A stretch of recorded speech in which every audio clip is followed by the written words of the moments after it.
जय राधा माधव कुंज बिहारी।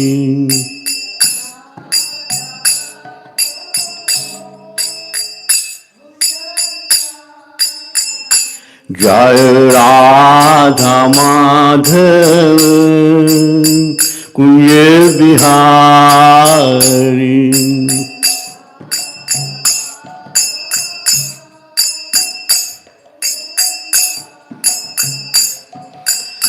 गोपीजन वल्लभ गिरिवरधारी।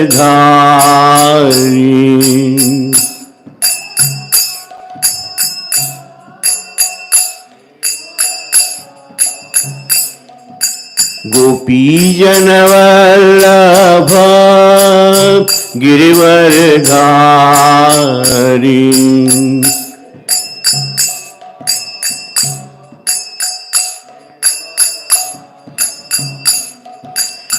यशोदानंदन व्रज जन रंजन।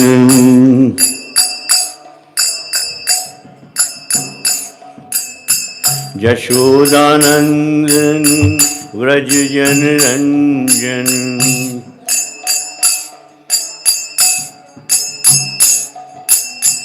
जमुना तीर वनचारी।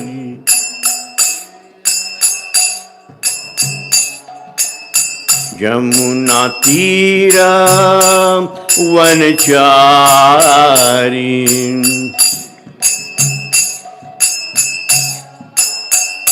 जय राधा माधव कुंज बिहारी।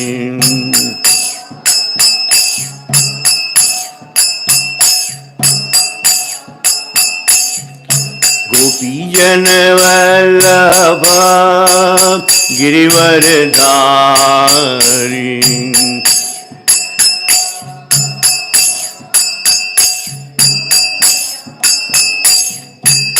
यशोदानंदन व्रज जन रंजन।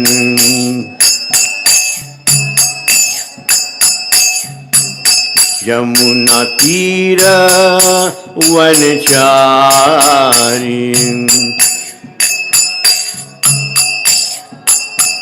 जय राधा माधव कुंज बिहारी।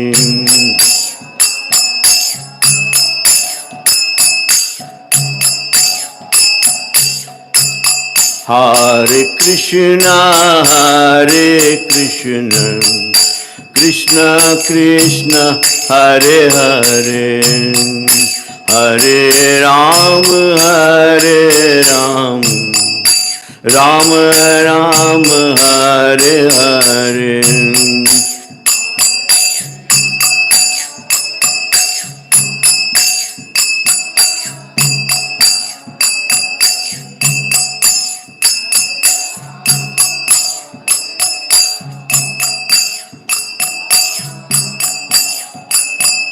हरे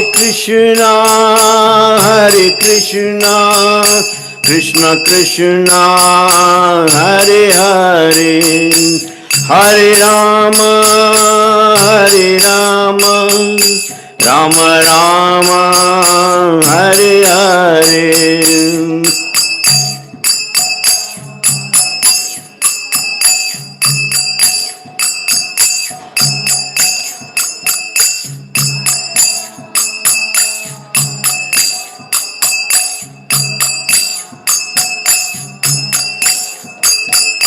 जय प्रभुपदा प्रभुपदा प्रभुपदा, जय प्रभुपदा।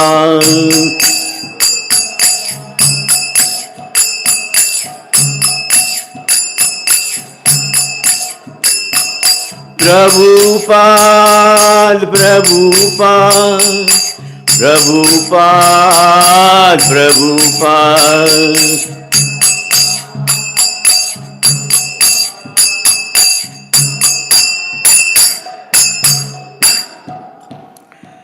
नमो विष्णुपाद परमहंस परिव्रगाचार्य अष्टोत्तर सदा भक्ति वेदांत स्वामी श्री प्रभुपाद की जय। भक्ति सिद्धांत सरस्वती गोस्वामी महाराज की जय। अनंत कोटि वैष्णव वृंद की जय। नामाचार्य हरिदास ठाकुर की जय। प्रेम से कहो श्री कृष्ण चैतन्य प्रभु नित्यानंद श्री अद्वैत गदाधार शिवासिद्धि गौर भक्तवृंद की जय। अंतर्मागुर धाम की जय। वृंदावन धाम की जय। तुलसी देवी की जय। भक्ति देवी की जय। समावेद भक्त वृंद की जय। गौ प्रेमानंदे all glories to assembled devotees, all glories to assembled devotees, all glories to assembled devotees, all glories to Guru and Gauranga. Welcome to Sri Sri Radha Govinda Temple. Today is the most auspicious day. Today, the day is known as Mokshada Ekadashi. Moksha is liberation, and Da means giving. So this particular day in 365 days, it gives you the liberation. It takes you away from the cycle of birth and death. So this is the most auspicious day, and we should be taking advantage of it. Since morning we have been celebrating this Gita Jayanti, as you know, and we continue to be in touch with Bhagavad Gita, because this is the advent of Bhagavad Gita. Today, Bhagavad Gita was spoken actually on the battlefield of Kurukshetra, that we should remember. And today is Ekadashi, also fasting day. So most of the devotees are also fasting. Some are doing some Nirjala Ekadashi without food or drink. Very, very auspicious austerities. So without further delay, let us continue. Srila Prabhupada recommended that either it could be a Bhagavatam or a Gita class, we should be chanting this particular verse because it recommends us the Guru Parampara. Nana Shastra Vicharane Kanipuna सद्धर्म संस्थापको लोकानां हितकारणो त्रिभुवने मान्यां शरण्याकरो राधा कृष्ण पदारविंद भजना नंदन मत्तालिको वंदे रूप सनातन रघुयुगो श्रीजीव गोपाल को। ओम अज्ञानतिमिरन्दस्य ज्ञानाञ्जनशलाकया चक्षुरुन्मिलितं येन तस्मै श्रीगुरुवे नमः। श्रीचैतन्यमनोभीष्टं स्थापितं येन भूतले स्वयं रूप कदा मह्यं ददाति स्वपदान्तिकम्। वंदेहम श्रीगुरु श्रीयुतपदकमलं श्रीगुरुर्वैष्णवांश्च श्रीरूपं साग्रजातं सहगण रघुनाथान्वितं तं सजीवं साद्वैतं सावधूतं परिजनसहितं कृष्णचैतन्यदेवं श्रीराधाकृष्णपादान् सहगण ललिता श्रीविशाखान्वितंश्च। हे कृष्ण करुणा सिंधु दीनबंधु जगत्पते गोपेश गोपिकाकांत राधाकांता नमोस्तुते। तप्त कांचन गौरांगी राधे वृंदावनेश्वरी वृषभानुसुते देवी प्रणमामि हरिप्रिय। वांछा कल्पतरुभ्यश्च कृपा सिंधुभ्य एव च पतितानां पावनेभ्यो वैष्णवेभ्यो नमो नमः। श्री कृष्ण चैतन्य प्रभु नित्यानंद श्री अद्वैत गदाधर शिवासदि गौर भक्तवृंद। हरे कृष्ण कृष्ण कृष्ण हरे हरे, हरे राम राम राम हरे हरे। सो इति श्रीमद् गीता महात्म्य पाठे विनियोगः. We'll be beginning by knowing the Gita Mahatmya, the importance of Bhagavad Gita before we'll even touch the subject. So the first verse in Gita Mahatmya is Gita Shastram idam punyam yapatet prahata pumana Vishnu padam avapnoti bhaya shokadi varjita. The translation by Srila Prabhupada. If one properly follows the instructions of Bhagavad Gita, one can be freed from all miseries and anxieties of life. One will be freed from all fears in this life and one's next life will be spiritual. The second, Gita dhyanan shilasya pranayam parasya cha naiva santahi papani purva janma krutani cha. Translation: if one reads Bhagavad Gita very sincerely and with all seriousness, then by the grace of the Lord, the reactions of his past misdeeds will not act upon him. Third, mal nirmochanam pumsa jalasnanam dine dine sukruta gitamrita snanam samsaramal nashanam. Translation: one may cleanse himself daily by taking bath in water, but if one takes a bath even once in sacred Ganges water of Bhagavad Gita, for him the dirt of material life is altogether vanquished. Fourth, Gita Sugita Kartavya Kim Anye Shastra Vistare Ya Swayam Padmanabhasya Mukha Padma Vinasruta. Translation: because Bhagavad Gita is spoken by the Supreme Personality of Godhead, one need not read any other Vedic literature. One need only attentively and regularly hear and read Bhagavad Gita. Fifth, Bharatamrita Sarvasvanam Vishnu Vakrad Vinishrutam Gita Gangodakam Pitva Punarjanmana Vidyate. Translation: one who drinks the water of Ganges attains salvation. So what to speak of one who drinks the nectar of Bhagavad Gita, the essential nectar of Mahabharata, spoken by Lord Krishna, the original Vishnu himself. Bhagavad Gita comes from the mouth of Supreme Personality of Godhead, and the Ganges is said to emanate from the lotus feet of Lord. Sixth, Sarvo Panishato Gavo Dogda Gopala Nandanaham Partho Vatsa Sudhir Bhukta Dugdam Gita Murtam Mahat. This Gita Upanishad, Bhagavad Gita, the essence of Upanishad, is just like a cow. The Lord Krishna, who is famous as a cowherd boy, is milking this cow. Arjuna is just like a calf, and the learned scholars and pure devotees are to drink the nectarian milk of Bhagavad Gita. And the last one is Ekam Shastram Devaki Putra Gitam Eko Devo Devaki Putreva Eko Mantra Tasya Namani Ani Karmabi Ekam Tasya Devasya Seva. Let there be one scripture only, one common scripture for the whole world, Bhagavad Gita. Let there be one God for the whole world, Sri Krishna. Let there be one hymn, the one mantra, one prayer, the chanting of his name, Hare Krishna, Krishna Krishna, Hare Hare, Hare Ram, Ram Ram, Hare Hare. And let there be one work only, the service of the Supreme Personality of Godhead, Hare Krishna. So this is the importance of Bhagavad Gita Srila Prabhupada gives us before he starts writing Bhagavad Gita. Om Namo Vishnu Padaya Krishna Prasthaya Bhutare Srimati Bhakti Vedanta Swami Iti Namine Namaste Saraswati Gauravani Pachadiyane Nirvishesha Shunyavadi Paschata Deshatarine. So we should be reading from Bhagavad Gita 1 to 12 chapters, and I will ask Maharaj to read the second one. The reason we kept this reserved for us because we didn't know exactly 5 o'clock people will show up. Sometimes people come late, and that's why we thought maybe we should be taking responsibility to begin the show at least. Chapter 1. Observing the armies on the battlefield of Kurukshetra. Dhritarashtra said, O Sanjaya, after my sons and the sons of Pandu assembled in the place of pilgrimage at Kurukshetra, desiring to fight, what did they do?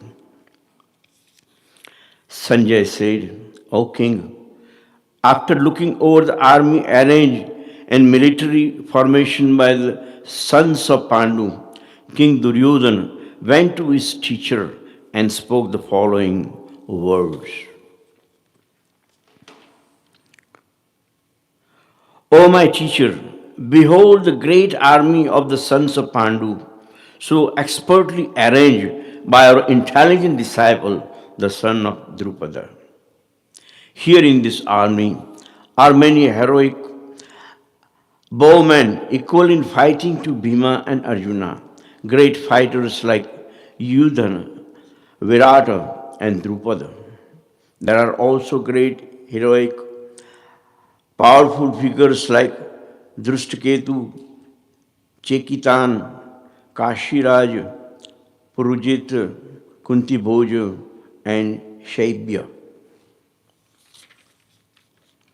There are the mighty Yudhamanyu, the very powerful Uttamoju, the son of Subhadra and the son of Draupadi. All these warriors are great chariot fighters. But for your information, O best of the Brahmanas, let me tell you about the captains who are specially qualified to lead my military force. There are many other heroes. There are personalities like you, Bhishma, Karna, Krupa, Ashwasthama, Vikarna, and the son of Somadatta called Burishrava, who are very victorious in battle. There are many other heroes who are prepared to lay down their lives for my sake. All of them are well equipped with different kinds of weapons and all are experienced in military services. Our strength is immeasurable and we are perfectly protected by grandfather Bhishma, whereas the strength of the Pandavas, carefully protected by Bhima, is limited. All of you must now give full support to Grandfather Bhishma as you stand at your respective strategic points of entrance into phalanxes of the army. Then Bhishma, the great valiant grandsire of the Kuru dynasty, the grandfather of the fighters, blew his conch shell very loudly, making a sound like the roar of a lion, giving Duryodhana joy. After the conch shell, drums, bugles, trumpets, and horns were all suddenly sounded, and the combined sound was tremulous. On the other side, both Lord Krishna and Arjuna, stationed on a great chariot drawn by white horses, sounded their transcendental conch shells. Lord Krishna blew his conch shell called Panchajan. Arjuna blew his Devadatta and Bhima, the voracious eater, and the performer Herculean task blew his terrific conch shell called Poundra.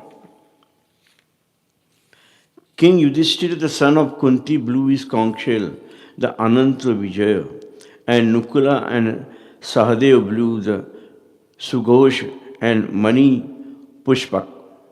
That great archer, the king of Kashi, the great fighter Shikhandi, Drishtadyumna, Virat, the unconquerable Satyaki, Drupada, the son of Draupadi, and the others, O king, such as the mighty armed son of Subhadra, all blew their respective conch shells.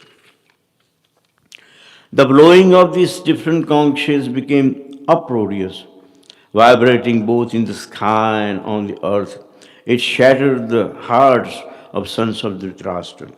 At that time, Arjuna, the son of Pandu, seated in the chariot, bearing the flag marked with Hanuman, took up his bow and prepared to shoot his arrows. O king, after looking at the sons of Dhritarashtra drawn in military array, Arjuna then spoke to Lord Krishna these words. Arjuna said, O infallible one, please draw my chariot between the two armies so that I may see those present there who desire to fight and with whom I must contend in this great trial of arms. Let me see who have come here to fight wishing to please the evil-minded son of Dhritarashtra. Sanjay said, O descendant of Bharata, having thus been addressed by Arjuna, Lord Krishna drew up the fine chariot in the midst of the armies of both parties.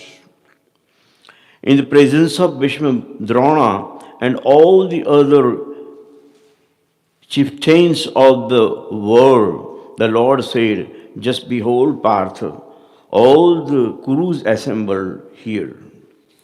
That Arjuna could see within the midst of armies of both parties, his fathers, grandfathers, teachers, maternal uncles, brothers, sons, grandsons, friends, and also his father-in-law and well-wishers. When the son of Kunti, Arjuna, saw all these different grades of friends and relatives, he became overwhelmed with compassion and spoke thus. Arjuna said, my dear Arjuna, Krishna, seeing my friends and relatives present before me in such fighting spirit, I feel the limbs of my body quivering and my mouth drying up. My whole body is trembling, my hair is standing on end, my bow, Gandiva, is slipping from my hand, and my skin is burning. I am now unable to stand here any longer. I am forgetting myself, and my mind is reeling. I see only cause of misfortune, O Krishna, killer of Keshi, demon. I do not see how any good can come from killing my own kinsmen in this battle, nor can I, my dear Krishna, desire any subsequent victory, kingdom, or happiness.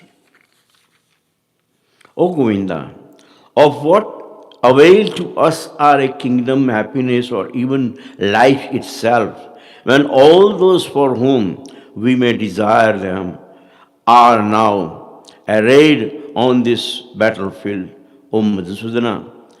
When teachers, fathers, sons, grandfathers, maternal uncles, father-in-law, grandsons, brother-in-law, and other relatives are ready to give up their lives and properties and are standing before me, why should I wish to kill them? When, though they might otherwise kill me, O maintainer of all living entities, I am not prepared to fight with them, even in exchange for the three worlds, let alone the earth. What pleasure will we derive from killing of son of Dhritarashtra? Sin will overcome us if we slay such aggressors. Therefore, it is not proper for us to kill the sons of Dhritarashtra and our friends. What should we gain, O Krishna, husband of goddess of fortune? And how could we be happy by killing our own kinsman?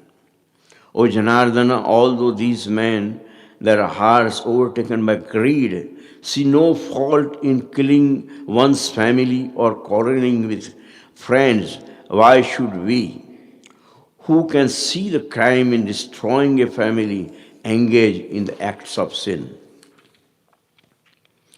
With the destructions of the dynasty, the eternal family tradition is vanquished, and thus the rest of the family becomes involved in religion.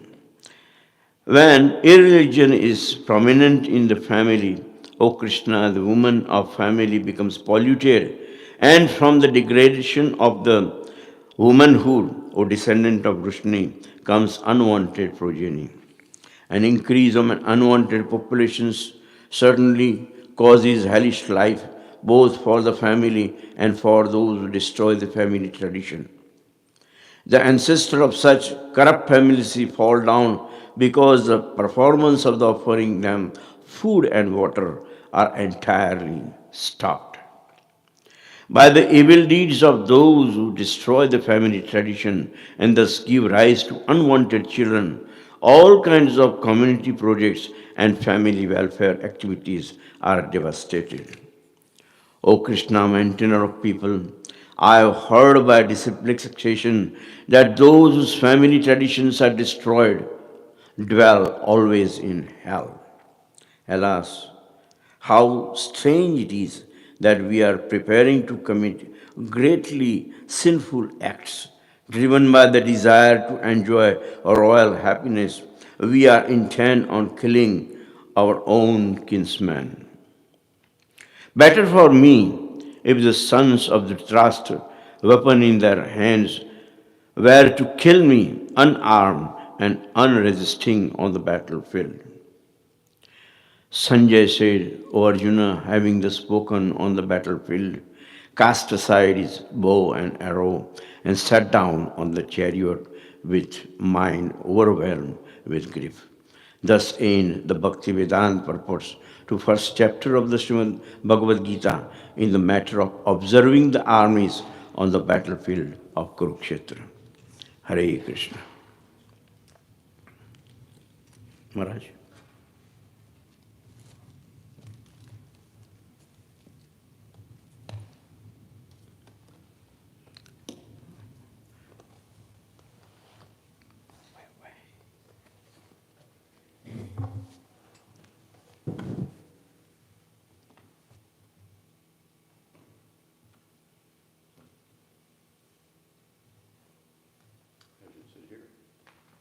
Okay, let me move some of these things.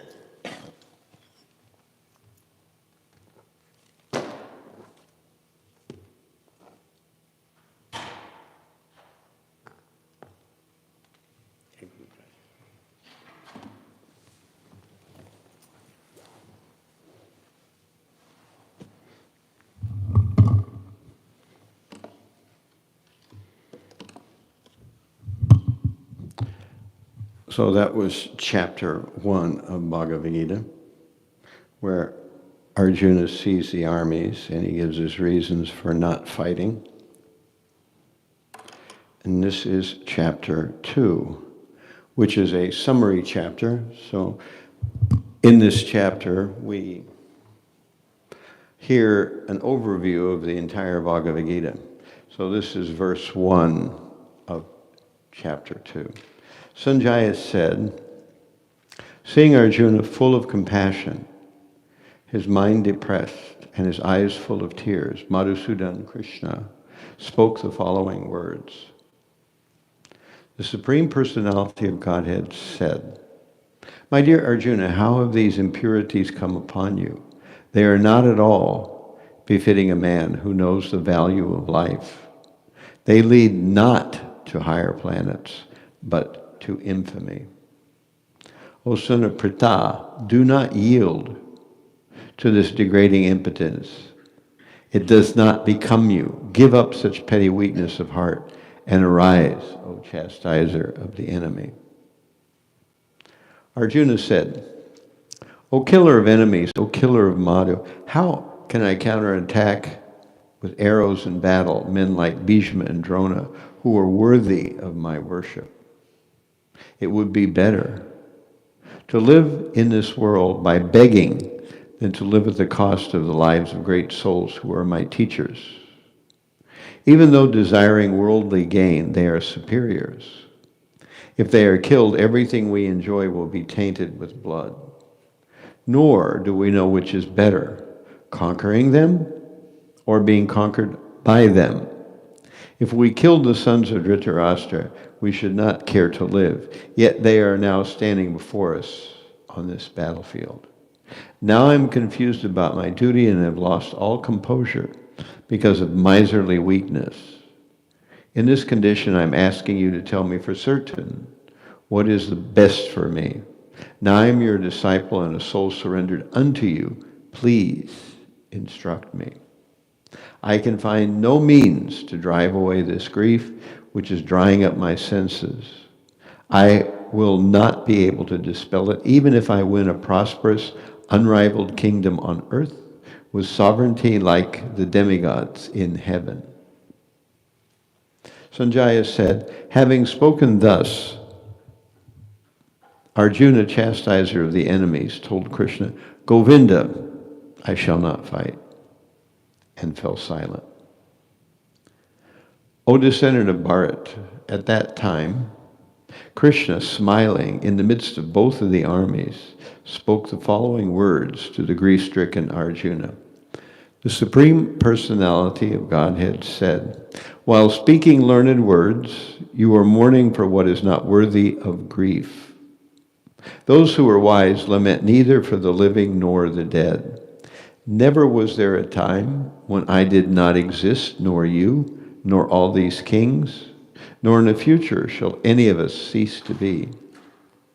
As the embodied soul continually passes in this body, from boyhood to youth to old age, the soul similarly passes into another body at death.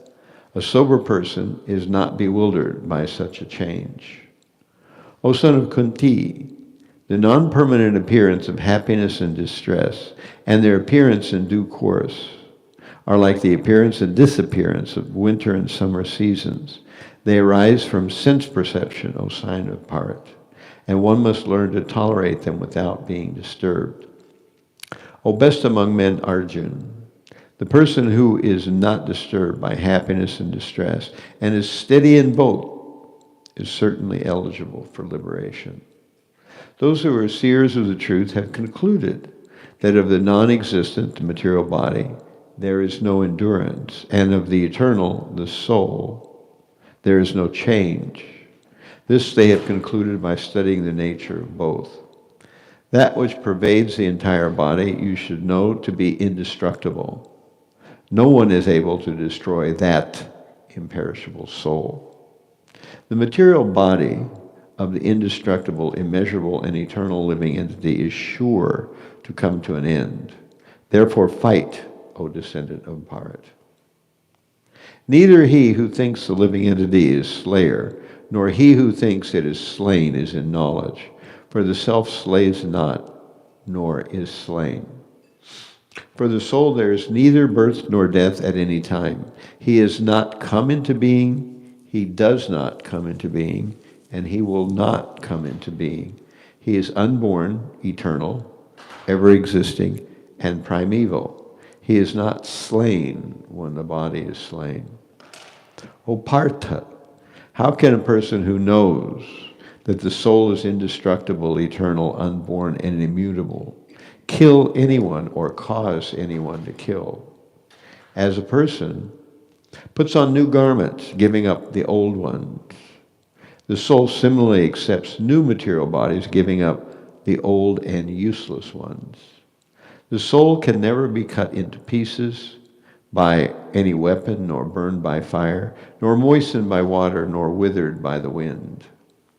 The individual soul is unbreakable and insoluble, and can be neither burned nor dried. He is everlasting, present everywhere, unchangeable, immovable, and eternally the same. It is said that the soul is invisible, inconceivable, and immutable. Knowing this, you should not grieve for the body. If, however, you think that the soul or the symptoms of life is always born and dies forever, you still have no reason to lament, O mighty armed.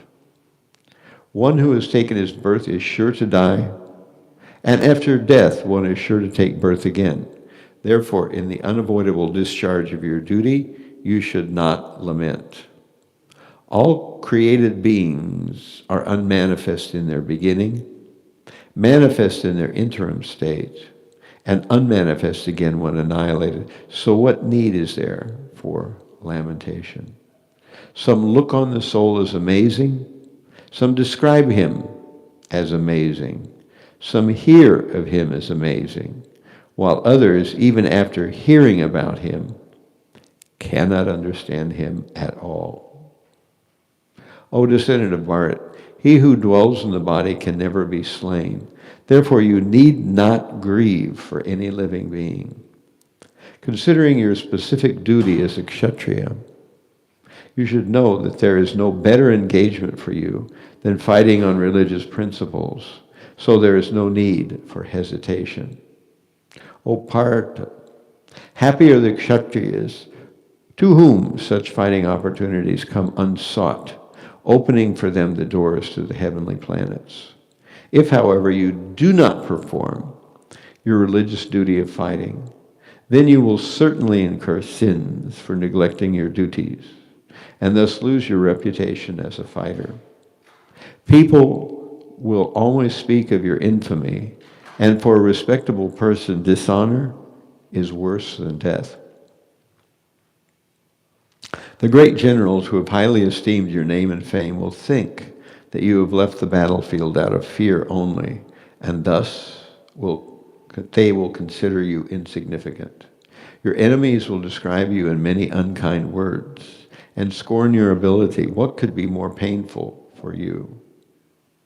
O son of Kunti, either you will be killed on the battlefield and attain the heavenly planets, or you will conquer and enjoy the earthly kingdom. Therefore get up with determination and fight. Do thou fight for the sake of fighting, without considering happiness or distress, loss or gain, victory or defeat. And by so doing, you shall never incur sin. Thus far, I have described this knowledge to you through analytical study. Now listen as I explain it in terms of working without fruitive results. O son of Ptah, when you act in such knowledge, you can free yourself from the bondage of work. In this endeavor, there is no loss or diminution, and a little advancement on this path can protect one from the most dangerous type of fear. Those who are on this path are resolute in purpose, and their aim is one, O beloved child of the Kurus. The intelligence of those who are irresolute is many-branched. Men of small knowledge are very much attached to the flowery words of the Vedas, which recommend various fruitive activities for elevation to heavenly planets, resultant good birth, power, and so forth. Being desirous of sense gratification and opulent life, they say that there is nothing more than this. In the mind of those who are too attached to sense enjoyment and material opulence, and those who are bewildered by such things, the resolute determination for devotional service to the Supreme Lord does not take place. The Vedas mainly deal with the subject of the three modes of material nature, O Arjuna. Become transcendental to these three modes. Be free from all dualities and from all anxieties for gain and safety, and be established in the self. All purposes served by the small well can at once be served by the great reservoir of water. Similarly, all the purposes of the Vedas can be served to one who knows the purpose behind them. You have a right to perform your prescribed duty, but you are not entitled to the fruits of action. Never consider yourself the cause of the results of your activities, and never be attached to not doing your duty. Perform your duty equipoised, O Arjuna, abandoning all attachment to success or failure. Such equanimity is called yoga. O Dhananjaya, keep all abominable activities far distant by devotional service, and in that consciousness surrender unto the Lord. Those who want to enjoy the fruits of their work are misers. A man engaged in devotional service rids himself of both good and bad actions, even in this life. Therefore strive for yoga, which is the art of all work. By thus engaging in devotional service to the Lord, great sages or devotees free themselves from the results of work in the material world. In this way, they become free from the cycle of birth and death and attain the state beyond all miseries by going back to Godhead. When your intelligence is passed out of the dense forest of delusion, you shall become indifferent to all that has been heard and all that is to be heard. When your mind no longer disturbed by the flowery language of the Vedas, and when it remains fixed in trance of self-realization, then you will have attained the divine consciousness. Arjuna said, O Krishna, What are the symptoms of one whose consciousness is thus merged in transcendence? How does he speak? What is his language? How does he sit? And how does he walk? The personality of Godhead said, O Partha, when a man gives up all varieties of desire for sense gratification, when his mind, thus purified, finds satisfaction in the self alone, then he is said to be in pure transcendental consciousness. One who is not disturbed in mind, even amidst the threefold miseries, or elated when there is happiness, and who is free from attachment, fear, and anger, is called a sage of steady mind. In the material world, one who is unaffected by whatever good or evil he may obtain, neither praising it nor despising it, is firmly fixed in perfect knowledge. One who is able to withdraw his senses from sense objects, as the tortoise draws its limbs within the shell, is firmly fixed in perfect consciousness. The embodied soul may be restricted from sense enjoyments, though the taste for sense objects remains, but ceasing such engagements, by experiencing a higher taste, he is fixed in consciousness. The senses are so strong and impetuous, O Arjuna, that they forcibly carry away the mind even of a man of discrimination who is endeavoring to control them. One who restrains his senses, keeping them under full control, and fixes his consciousness upon me, is known as a man of steady intelligence. While contemplating the objects of the senses, a person develops attachment for them. From such attachment, lust develops, and from lust, anger arises. From anger, complete delusion arises, and from delusion, bewilderment of memory. When memory is bewildered, intelligence is lost, and when intelligence is lost, one falls down again into the material pool. But a person free from all attachment and aversion and able to control his senses through regulative principles of freedom can obtain the complete mercy of the Lord. For one thus satisfied in Krishna consciousness, the threefold miseries of material existence exist no longer. In such satisfied consciousness, one's intelligence is soon well established. One who is not connected with the Supreme in Krishna consciousness can have neither transcendental intelligence nor a steady mind, without which there is no possibility of peace. And how can there be any happiness without peace? As a strong wind sweeps away a boat on the water, even one of the roaming senses on which the mind focuses can carry away a man's intelligence. Therefore, O mighty armed, one whose senses are restrained from their objects is certainly of steady intelligence. What is night for all beings is the time of awakening for the self-controlled, and the time of awakening for all beings is night for the introspective sage. A person who is not disturbed by the incessant flow of desires that enter like rivers into the ocean, which is ever being filled but is always still, can alone achieve peace, and not the man who strives to satisfy such desires. A person who has given up desire for sense gratification and lives free from desires, who's given up all sense of proprietorship and is devoid of false ego, he alone can attain real peace.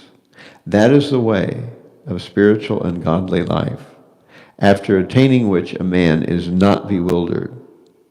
If one is thus situated, even at the hour of death, one can enter into the kingdom of God. So thus ends the Bhaktivedanta purports to the second chapter of Srimad Bhagavad Gita in the matter of its contents. Hare Krishna.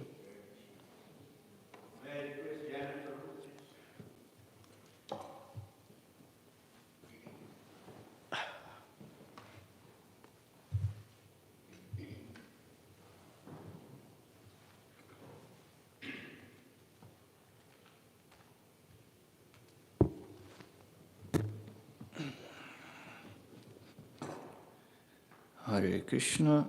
So let's go to chapter 3, Karma Yoga. Arjuna said, O Janardana, O Keshava, why do you want to engage me in this ghastly warfare? If you think that intelligence is better than fruitive work, my intelligence is bewildered by your equivocal instructions. Therefore, please tell me decisively, which will be most beneficial for me. The Supreme Personality of Godhead said, O sinless Arjuna, I have already explained that there are two classes of men who try to realize the self. Some are inclined to understand it by empirical philosophical speculation and others by devotional service. Not by merely abstaining from work can one achieve freedom from reaction, nor by renunciation alone can one attain perfection. Everyone is forced to act helplessly according to the qualities he has acquired from the modes of material nature. Therefore, no one can refrain from doing something, not even for a moment. One who restrains the senses of action, but whose mind dwells on the senses object, certainly deludes himself and is called a pretender. On the other hand, if a sincere person tries to control the active senses by the mind and begins karma yoga in a Krishna consciousness, without attachment, he is by far superior. Perform your prescribed duty, for doing so is better than not working. One cannot even maintain one's physical body without work. Work done as a sacrifice for a Vishnu has to be performed, otherwise work causes bondage in this material world. Therefore, O son of Kunti, perform your prescribed duties for his satisfaction, and in that way you will always remain free from bondage.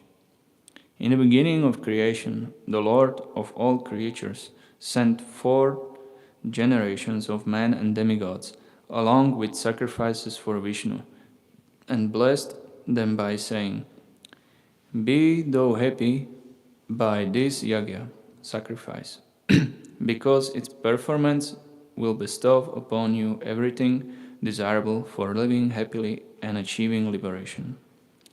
The demigods, being pleased by sacrifices, will also please you, and thus by cooperation between men and demigods, prosperity will reign for all.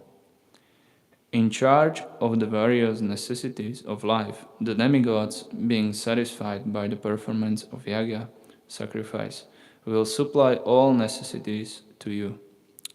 But he who enjoys such gifts without offering them to the demigods, in return is certainly a thief. The devotees of the Lord are released from all kinds of sins because they eat food which is offered first for a sacrifice. Others who prepare food for a personal sense enjoyment verily eat only sin. All living bodies subsist on food grains which are produced from rains. Rains are produced by performance of yagya, sacrifice, and a yagya is born of prescribed duties. Regulated activities are prescribed in the Vedas, and the Vedas are directly manifested from the Supreme Personality of Godhead. Consequently, the all-pervading transcendence is eternally situated in acts of sacrifice. My dear Arjuna, one who does not follow in human life the cycle of sacrifice thus established by the Vedas certainly leads to a life full of sin. Living only for a satisfaction of the senses, such a person lives in vain. But for one who takes pleasure in a self, whose human life is one of the self-realization, and who is satisfied in a self only, fully satiated, for him there is no duty. A self-realized man has no purpose to fulfill the discharge of his prescribed duties, nor has he any reason not to perform such work, nor has he any need to depend on any other living being. Therefore, without being attached to the fruits of the activities, one should act as a matter of duty, for by working without attachment one attains the Supreme. Kings such as Janaka, attain perfection solely by performance of prescribed duties. Therefore, just for the sake of education, the people in general, you should perform your work. Whatever action a great man performs, common men follow. And whatever standards he sets by exemplary acts, all the world pursues. O son of Partha, there is no work prescribed for me within all three planetary systems, nor am I in want of anything, nor have I need to obtain anything, and yet I am engaged in prescribed duties. For if I ever fail to engage in carefully performing prescribed duties, O Partha, certainly all men would follow my path.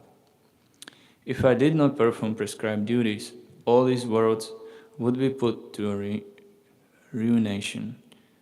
I would be the cause of the creating unwanted population, and I would thereby destroy the peace of all living beings. As the ignorant perform their duties with attachment to result, the learned may similarly act, but without attachment, for the sake of leading people on the right path. So as not to disturb the mind of ignorant men attached to the fruitive result of prescribed duties, a learned person should not induce them to stop work. Rather, by working in a spirit of devotion, he should engage them in all sorts of activities for the gradual development of Krishna consciousness. The spirit soul, bewildered by influence of false ego, thinks himself as a doer of activities that are in actuality carried out by three modes of material nature. One who is in a knowledge of the Absolute True, Almighty Armat, does not engage himself in the senses and a sense gratification, knowing well the differences between work in a devotion and a work for fruitive results. Bewildered by the modes of material nature, the ignorant fully engage themselves in the material activities and become attached. But the wise should not unsettle them, although these duties are inferior due to the performance lack of knowledge. Therefore, O Arjuna, surrendering all your works unto me, with fully knowledge of me, without desires for profit, with no claims to proprietorship, and free from lethargy, fight.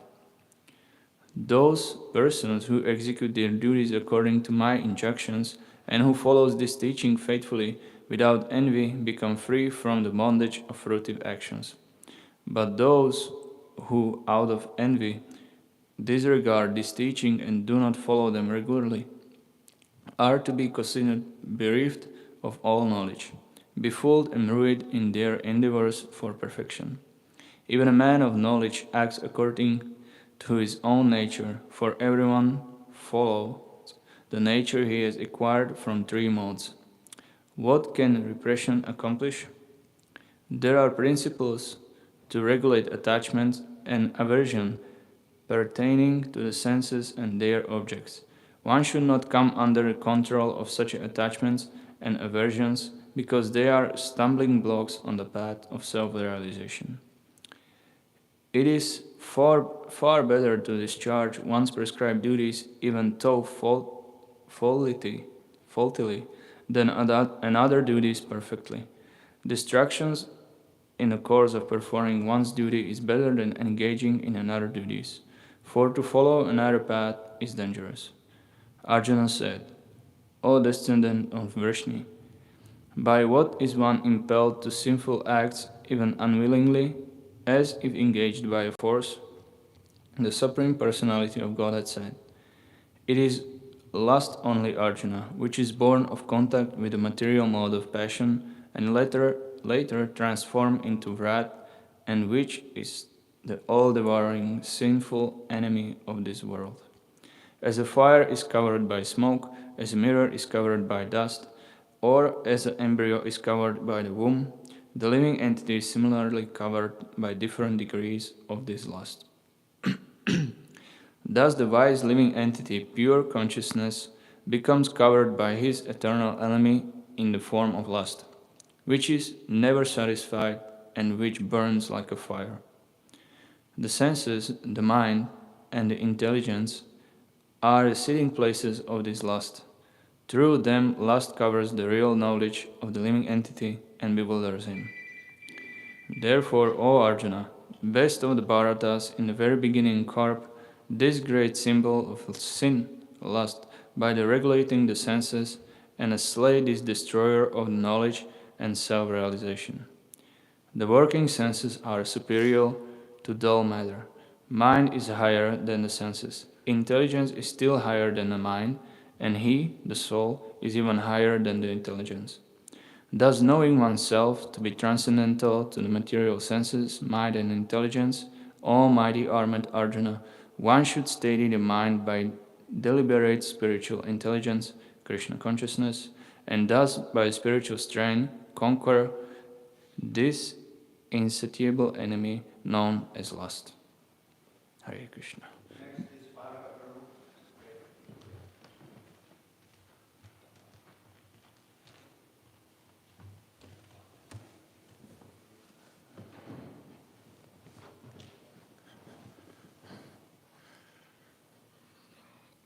Chapter 4, Transcendental Knowledge.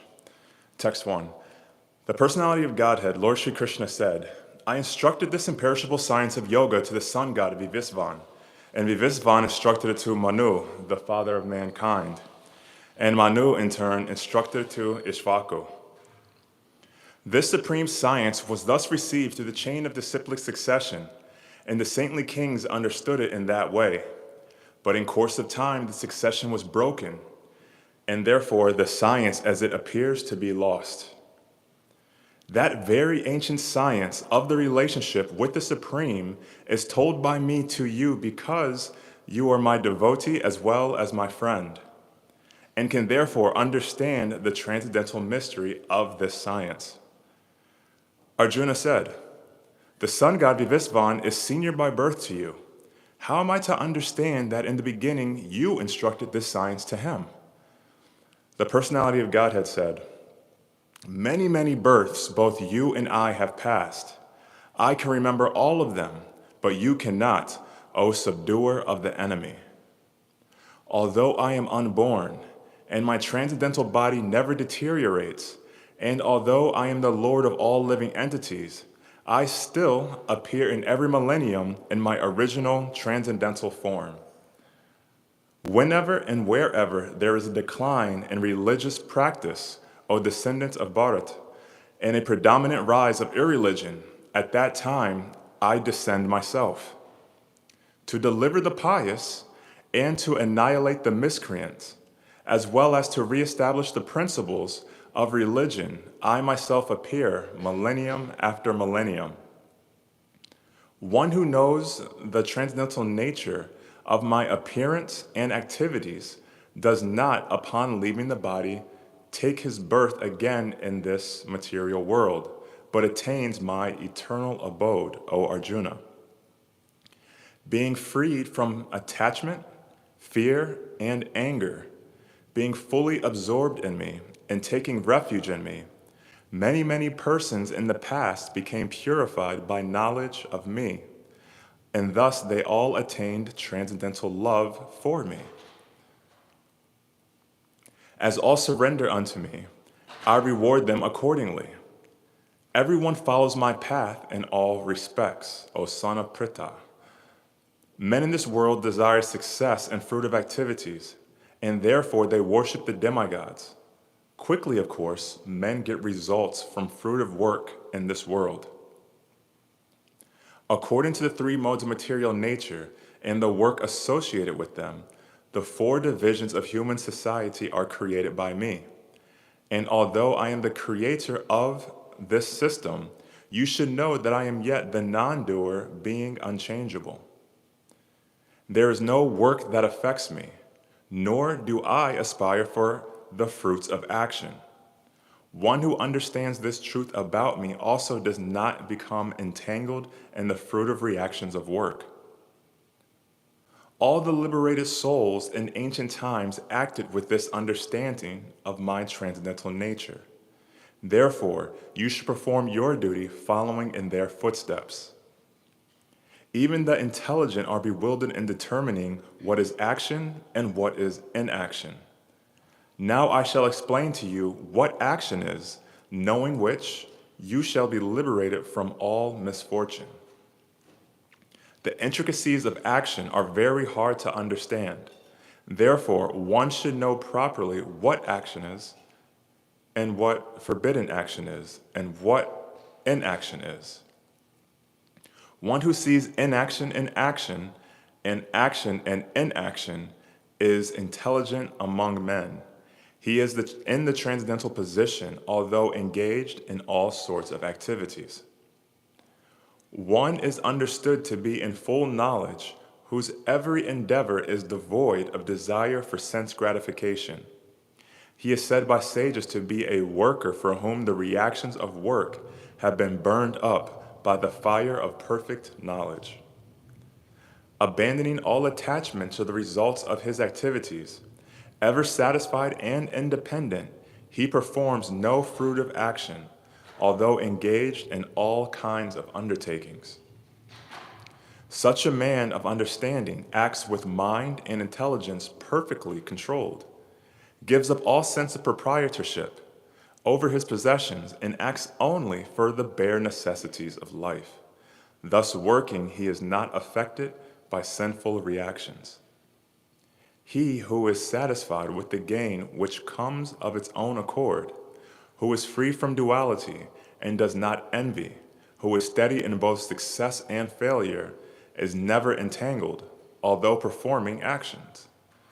The work of a man who is unattached to the modes of material nature and who is fully situated in transcendental knowledge merges entirely into transcendence. A person who is fully absorbed in Krishna consciousness is sure to attain the spiritual kingdom because of his full contribution to spiritual activities, in which the consummation is absolute, and that which is offered is of that same spiritual nature. Some yogis perfectly worship the demigods by offering different sacrifices to them, and some offer sacrifice in the fire of the supreme Brahman. Some, the unadulterated brahmacharis, sacrifice the hearing process and the senses in the fire of mental control. And others, the regulated householders, sacrifice the objects of the senses in the fire of the senses. Others, who are interested in achieving self-realization through control of the mind and senses, offer the functions of all the senses and the life breath as oblations into the fire of the controlled mind. Having accepted strict vows, some become enlightened by sacrificing their possessions, and others by performing severe austerities, by practicing the yoga of eightfold mysticism, or by studying the Vedas to advance in transcendental knowledge. Still others, who are inclined to the process of breath restraint to remain in trance, practice by offering the movement of the outgoing breath into the incoming, and the incoming breath into the outgoing, and thus at last remain in trance, stopping all breathing. Others, curtailing the eating process, offer the outgoing breath into itself as sacrifice. All these performers who know the meaning of sacrifice become cleansed of sinful reactions, and having tasted the nectar of the results of sacrifice, they advance towards the supreme eternal atmosphere. O best of the Kuru dynasty, without sacrifice one can never live happily on this planet or in this life. What then of the next? All these different types of sacrifices are approved by the Vedas, and all of them are born of different types of work. Knowing them as such, you will become liberated. O chastiser of the enemy, the sacrifice performed in knowledge is better than the mere sacrifice of material possessions. After all, O son of Pritha, all sacrifices of work culminate in transcendental knowledge. Just try to learn the truth by approaching a spiritual master. Inquire from him submissively and render service unto him. The self-realized soul can impart knowledge unto you because they have seen the truth. Having obtained real knowledge from a self-realized soul, you will never fall again into such illusion.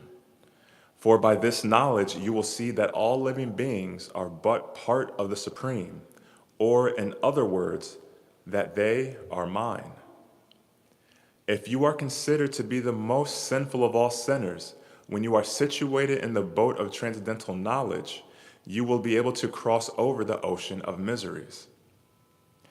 As a blazing fire turns firewood to ashes, O Arjuna, so does the fire of knowledge burn to ashes all reactions to material activities.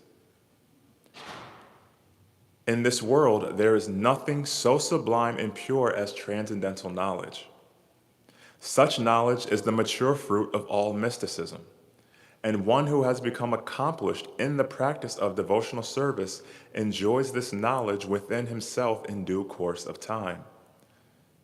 A faithful man who is dedicated to transcendental knowledge and who subdues his senses is eligible to achieve such knowledge, and having achieved it, he quickly attains supreme spiritual peace. But ignorant and faithless persons who doubt the revealed scriptures do not attain God consciousness. They fall down. For the doubting soul, there is happiness neither in this world nor in the next. One who acts in devotional service, renouncing the fruits of his actions, and whose doubts have been destroyed by transcendental knowledge, is situated factually in the self. Thus, he is not bound by the reactions of work, O conqueror of riches. Therefore, the doubts which have arisen in your heart out of ignorance should be slashed by the weapon of knowledge. Armed with yoga, O Bharata, stand and fight. You want to use my phone? It might be easier.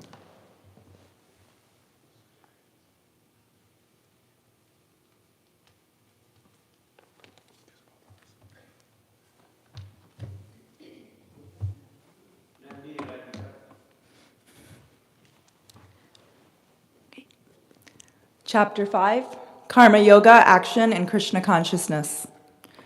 Text 1. Arjuna said, O Krishna, first of all, you ask me to renounce work, and then again you recommend work with devotion.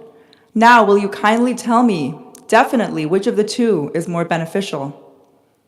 The personality of Godhead replied, the renunciation of work and work in devotion are both good for liberation. But of the two, work in devotional service is better than renunciation of work. One who neither hates nor desires the fruits of his activities is known to be always renounced. Such a person, free from all dualities, easily overcomes material bondage and is completely liberated, O mighty armed Arjuna. Only the ignorant speak of devotional service, karma yoga, as being different from the analytical study of the material world, Sankhya. Those who are actually learned say that he who applies himself well to one of these paths achieves the results of both. One who knows that the position reached by means of analytical study can also be attained by devotional service, and who therefore sees analytical study and devotional service to be the same level, sees things as they are. Merely renouncing all activities, yet not engaging in the devotional service of the Lord, cannot make one happy, but a thoughtful person engaged in devotional service can achieve the supreme without delay. One who works in devotion, who is a pure soul and who controls his mind and senses, is dear to everyone, and everyone is dear to him.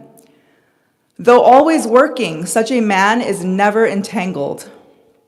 A person in the divine consciousness, although engaged in seeing, hearing, touching, smelling, eating, moving about, sleeping, and breathing, always knows within himself that he actually does nothing at all, because while speaking, evacuating, receiving, or opening, or closing his eyes, he always knows that only the material senses are engaged with their objects, and that he is aloof from them. One who performs his duty without attachment, surrendering the results unto the Supreme Lord, is unaffected by sinful action, as the lotus leaf is untouched by water. The yogis, abandoning attachment, act with body, mind, intelligence, and even with the senses, only for the purpose of purification. The steadily devoted soul attains unadulterated peace because he offers the results of all activities to me, whereas a person who is not in union with the divine, who is greedy for the fruits of his labor, becomes entangled. When the embodied living beings controls his nature and mentally renounces all actions, he resides happily in the city of 9 gates, neither working nor causing work to be done. The embodied spirit master of the city of his body, does not create activities, nor does he induce people to act, nor does he create the fruits of action. All this is enacted by the modes of material nature. Nor does the Supreme Lord assume anyone's sinful or pious activities. Embodied beings, however, are bewildered because of the ignorance which covers their real knowledge. When, however, one is enlightened with the knowledge by which nescience is destroyed, then his knowledge reveals everything, as the sun lights up everything in the daytime. When one's intelligence, mind, faith, and refuge are all fixed in the Supreme, then one becomes fully cleansed of misgivings through complete knowledge, and thus proceeds straight on the path of liberation. The humble sages, by virtue of true knowledge, see with equal vision a learned and gentle Brahmana, a cow, an elephant, a dog, and a dog-eater. Those whose minds are established in sameness and equanimity have already conquered the conditions of birth and death. They are flawless like Brahman, and thus they are already situated in Brahman. A person who neither rejoices upon achieving something pleasant, nor laments upon obtaining something unpleasant, who is self-intelligent, who is unbewildered, and who knows the science of God, is already situated in transcendence. Such a liberated person is not attracted to material sense pleasure, but is always in trance, enjoying the pleasure within. In this way, the self-realized person enjoys unlimited happiness, for he concentrates on the Supreme. An intelligent person does not take part in the sources of misery, which are due to contact with the material senses. O son of Kunti, such pleasures have a beginning and an end, so the wise man does not delight in them. Before giving up this present body, if one is able to tolerate the urges of the material senses and check the force of desire and anger, he is well situated and is happy in this world. One whose happiness is within, who is active and rejoices within, and whose aim is inward, is actually the perfect mystic. He is liberated in the Supreme, and ultimately he attains the Supreme. Those who are beyond the dualities that arise from doubts, whose minds are engaged within, who are always busy working for the welfare of all living beings, and who are free from all sins, achieve liberation in the Supreme. Those who are free from anger and all material desires, who are self-realized, self-disciplined, and constantly endeavoring for perfection, are assured of liberation in the Supreme in the very near future. Shutting out all of the external sense objects, keeping the eyes and vision concentrated between the 2 eyebrows, suspending the inward and outward breaths within the nostrils, and thus controlling the mind, senses, and intelligence, the transcendentalist aiming at liberation becomes free from desire, fear, and anger. One who is always in this state is clearly liberated. A person in full consciousness of me, knowing me to be the ultimate beneficiary of all sacrifices and austerities, the Supreme Lord of all planets and demigods, and the benefactor and well-wisher of all living entities, attains peace from the pangs of material miseries.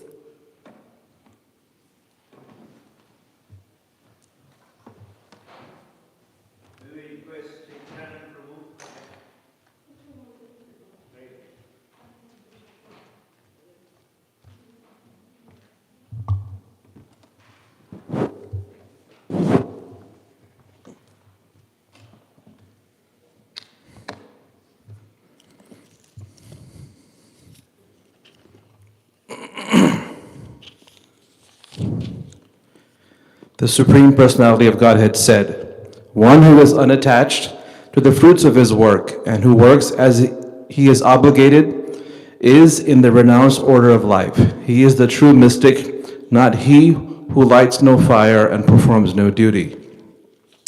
What is called renunciation, you should know to be the same as yoga, or linking oneself with the Supreme, O son of Pandu. For one can never be a yogi unless he renounces the desire for sense gratification. For one who is a neophyte in the Eightfold Yoga system, work is said to be the means, and for one who is already elevated in yoga, cessation of all material activities is said to be the means. A person is said to be elevated in yoga when, having renounced all material desires, he neither acts for sense gratification nor engages in fruitive activity. One must deliver himself with the help of his mind and not degrade himself. The mind is the friend of the conditioned soul and his enemy as well. For him who has conquered the mind is the best of friends, but for one who has failed to do so, his mind will remain the greatest enemy. For one who has conquered the mind, the supersoul is already reached, for he has attained tranquility. To such a man, happiness and distress, heat and cold, honor and dishonor are the same. A person is said to be established in self-realization and is called a yogi or mystic when he is fully satisfied by virtue of acquired knowledge and realization. Such a person is situated in transcendence and is self-controlled. He sees everything, whether it be pebbles, stone, or gold, as the same.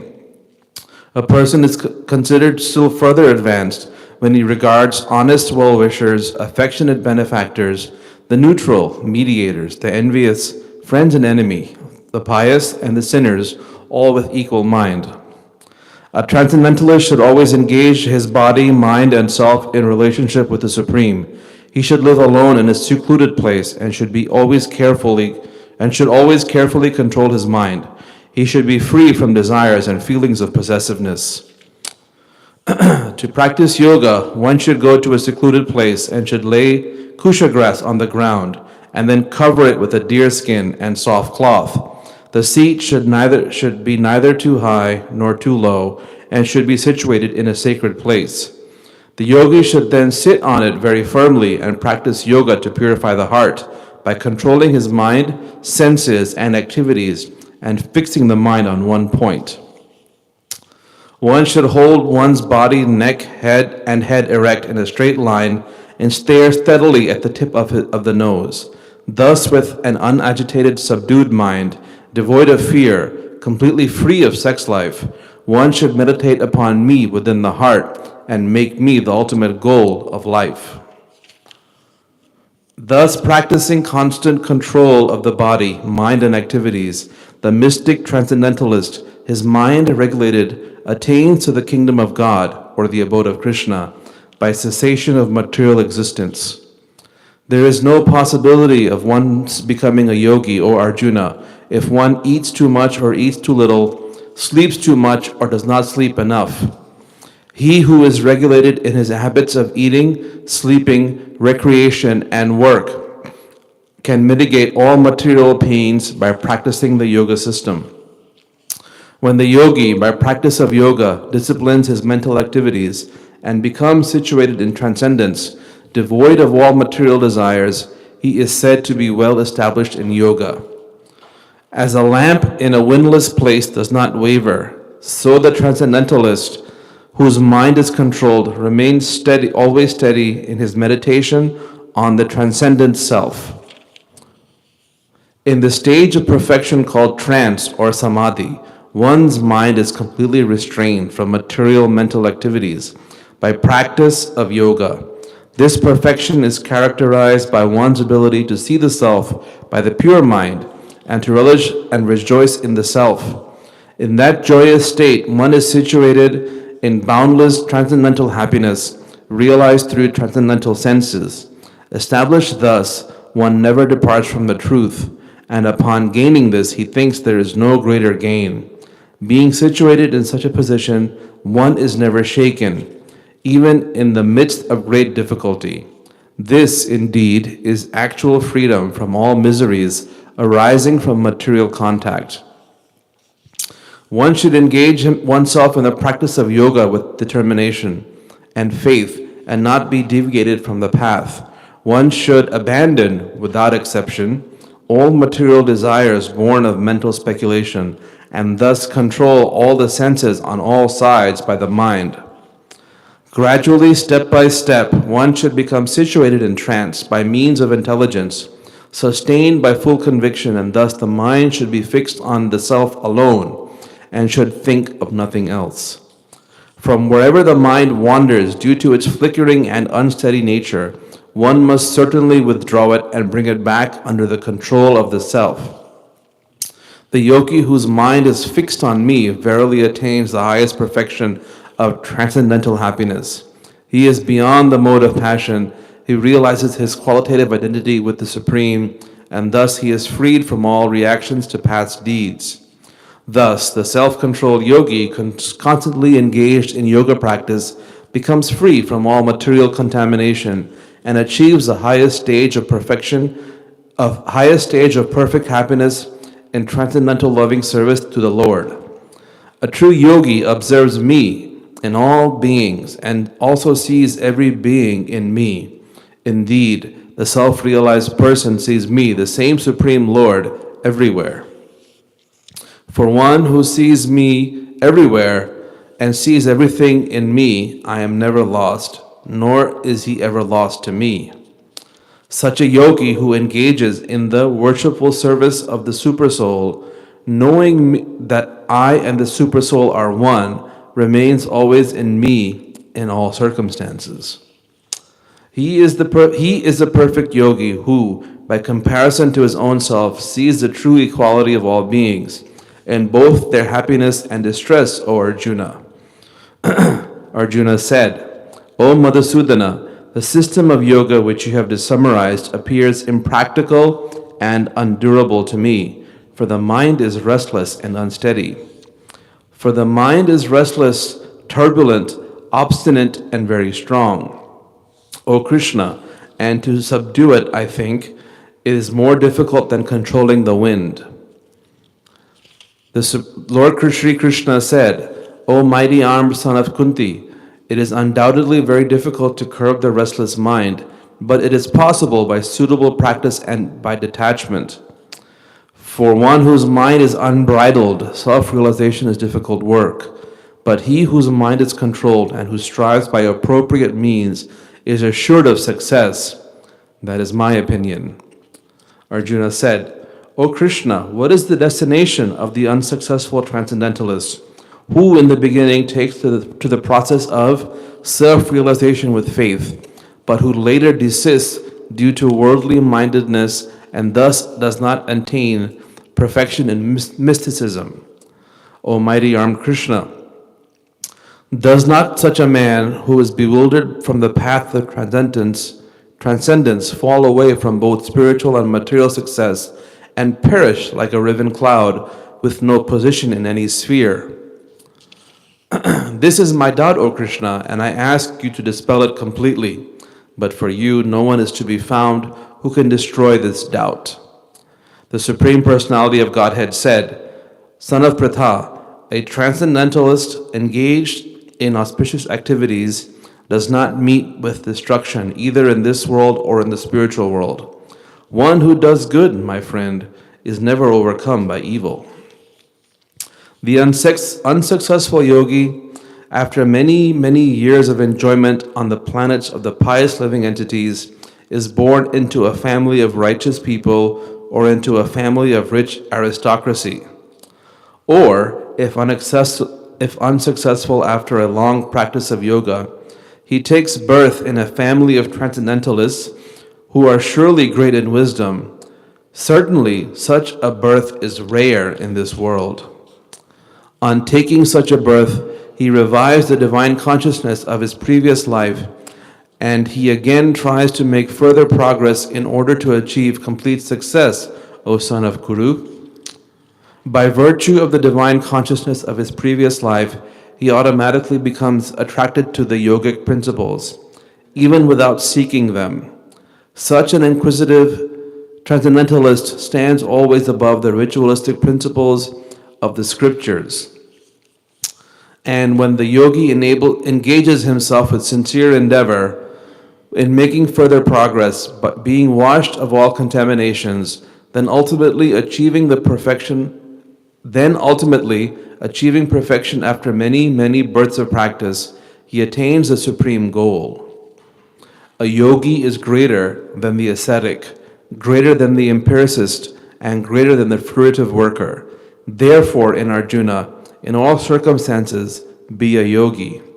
And of all yogis, the one with great faith who always abides in me, thinks of me within himself, and renders transcendental loving service to me, he is the most intimately united with me in yoga and is the highest of all. That is my opinion.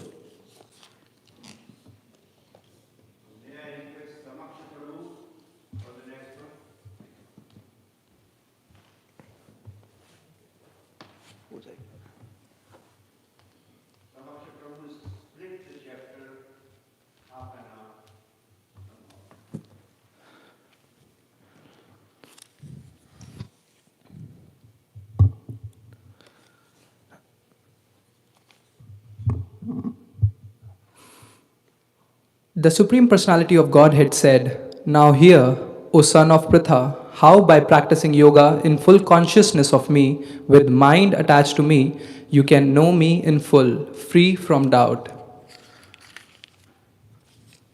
I shall now declare unto you in full this knowledge, both phenomenal and numinous, this being known, nothing further shall remain for you to know. Out of many thousands among men, one may endeavor for perfection, and of those who have achieved perfection, hardly one knows me in truth. Earth, water, fire, air, ether, mind, intelligence, and false ego, altogether these 8 constitutes my separated material energies.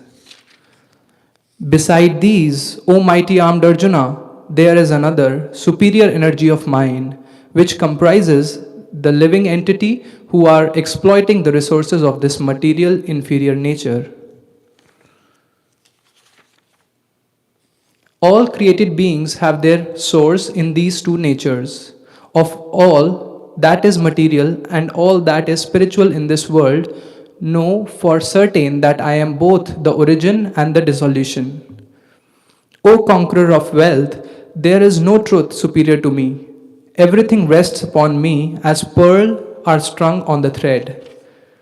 O son of Kunti, I am the taste of water, the light of the sun and the moon, the syllable Om in the Vedic mantras. I am the sound in the ether and ability in man. I am the original fragrance of the earth, and I am the heat in fire. I am the life of all that lives, and I am the penance of all ascetics.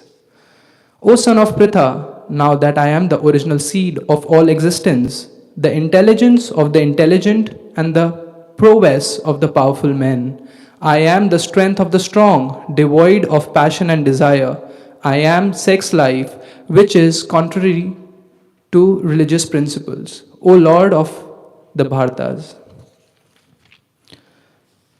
Deluded by the 3 modes, goodness, passion, and ignorance, the whole world does not know me, who am above the mode and inexhaustible. This divine energy of mine, consisting of the 3 modes of material nature, is difficult to overcome, but those who have surrendered unto me can easily cross beyond it. Those miscreants who are grossly foolish, who are lowest among mankind, whose knowledge is stolen by illusion, and who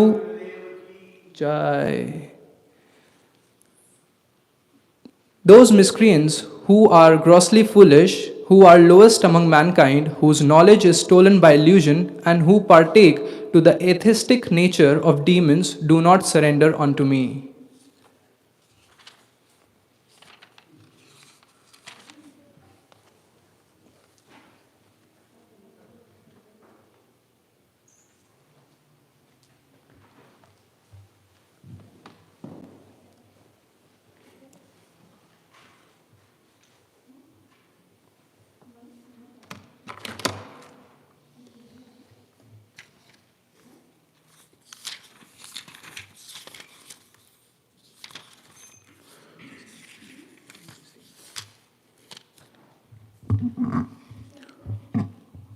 O best among the Bharatas, 4 kinds of pious men began to render devotional service unto me: the distressed, the desirer of wealth, the inquisitive, and he who is searching for knowledge of the Absolute. Of these, the one who is in full knowledge and who is always engaged in pure devotional service is the best, for I am very dear to him and he is very dear to me.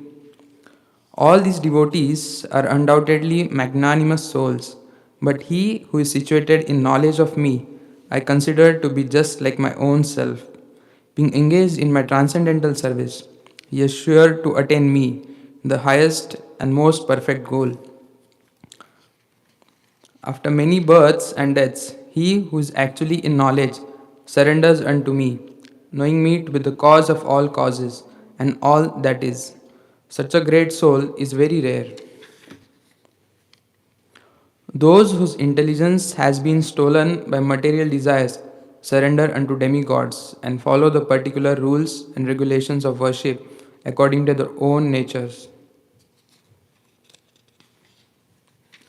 I am in everyone's heart as the super soul. As soon as one desires to worship some demigod, I make his faith steady so that he can devote himself to that particular deity. Endowed with such a faith, he endeavors to worship a particular demigod and obtain his desires, but in actuality, these benefits are bestowed by me alone. Men of small intelligence worship the demigods, and their fruits are limited and temporary. Those who worship the demigods go to the planets of the demigods, but my devotees ultimately reach my supreme planet. Unintelligent man who do not know me perfectly think that I, the Supreme Personality of Godhead, Krishna, was impersonal before and have now assumed this personality. Due to their small knowledge, they do not know my higher nature, which is imperishable and supreme.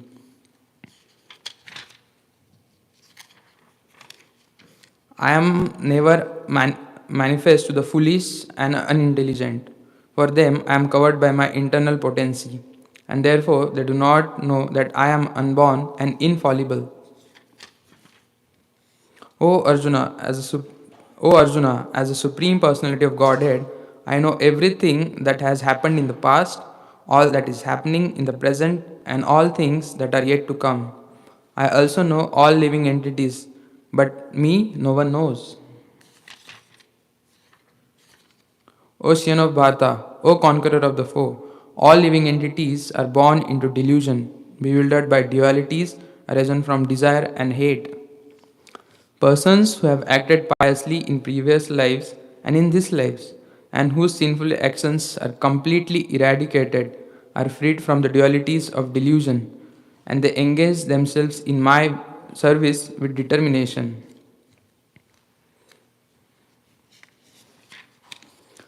Intelligent persons who are endeavoring for liberation from old age and death take refuge in me in devotional service. They are actually Brahman because they entirely know everything about transcendental activities. Those in full consciousness of me, who know me, the Supreme Lord, to be the governing principle of the material manifestation of the demigods and of all the methods of sacrifice, can understand and know me, the Supreme Personality of Godhead, even at the time of death.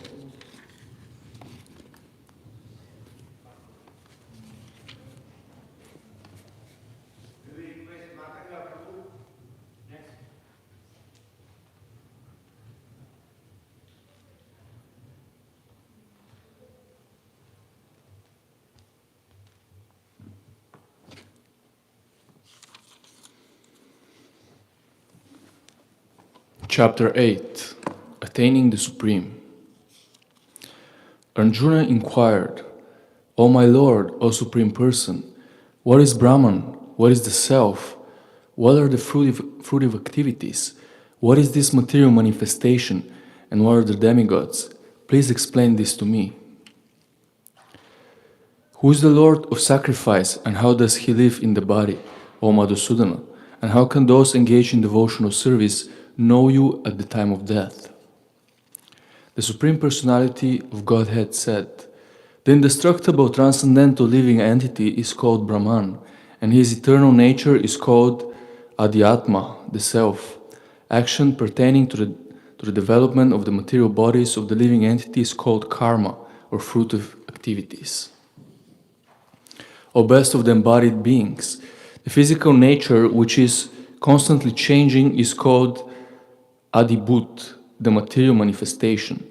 The universal form of the Lord, which includes all the demigods, like those of the sun and moon, is called Adidaiva. And I, the Supreme Person, represented as the super soul in the heart of every embodied being, am called Adi Yagya, or the Lord of Sacrifice. And whoever at the end of his life quits his body, remembering me alone, at once attains my nature. Of this there is no doubt. Whatever state of being one remembers when he quits his body, O son of Kunti, that state he will attain without fail. Therefore, Arjuna, you should always think of me in the form of Krishna, and at the same time carry out your prescribed duty of fighting. With your activities dedicated to me and your mind and intelligence fixed on me, you will attain me without doubt. He who meditates on me as the Supreme Personality of Godhead, who his mind constantly engaged in remembering me, undeviated from the path, he, O Partha, is sure to reach me. One should meditate upon the Supreme Person as the one who knows everything, as he who is the oldest, who is the controller, who is smaller than the smallest, who is the maintainer of everything, who is beyond all material conception, who is inconceivable and who is always a person.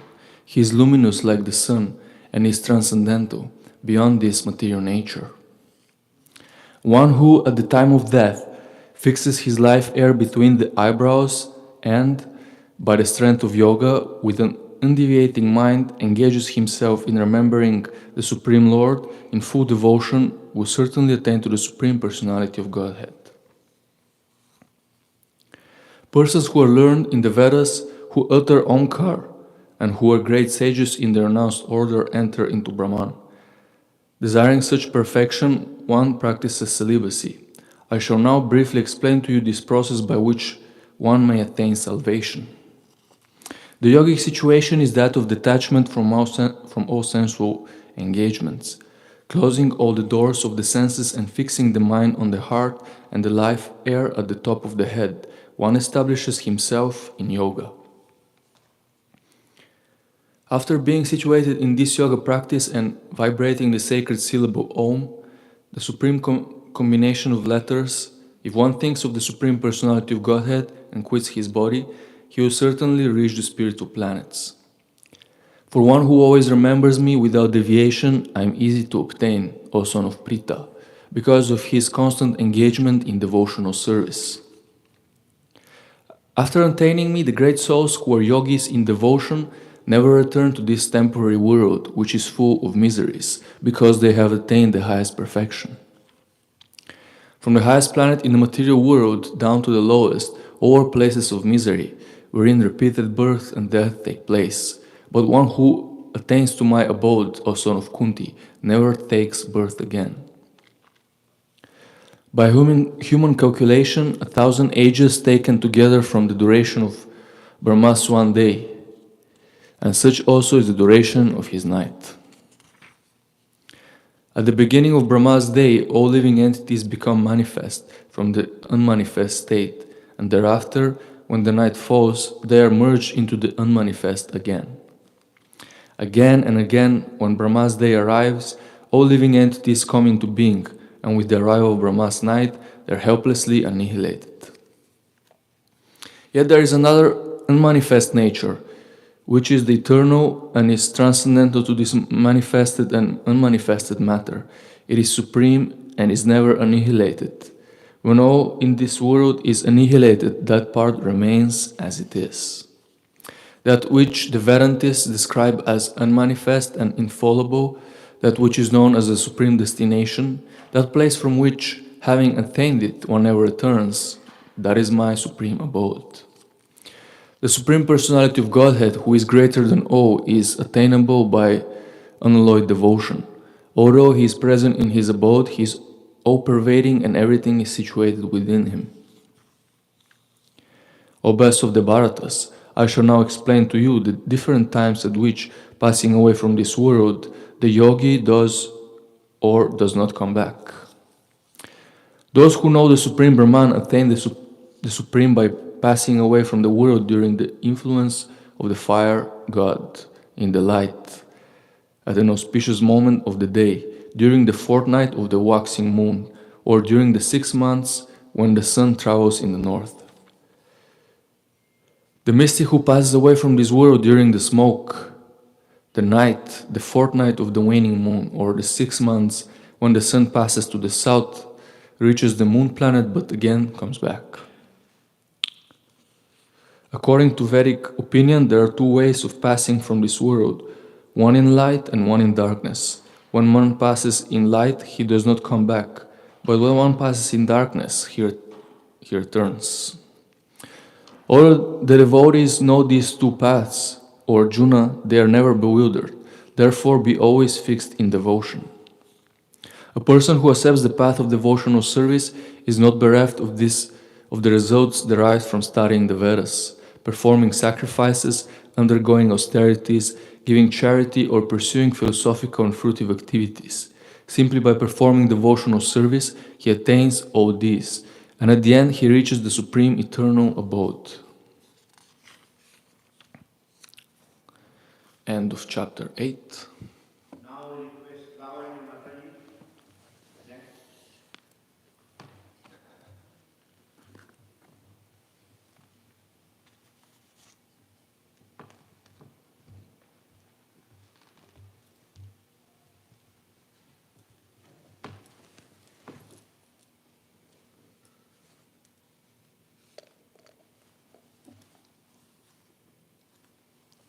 Chapter 9, the most confidential knowledge.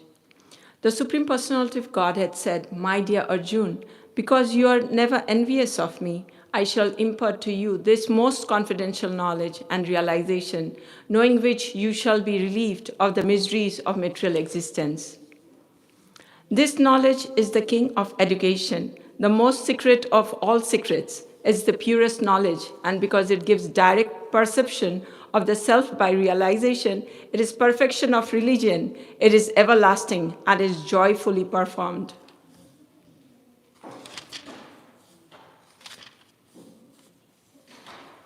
Those who are not faithful in this devotional service cannot attend me, O conqueror of enemies. Therefore, they return to the path of birth and death in this material world. By me, in my unmanifested form, this entire universe is pervaded. All beings are in me, but I am not in them.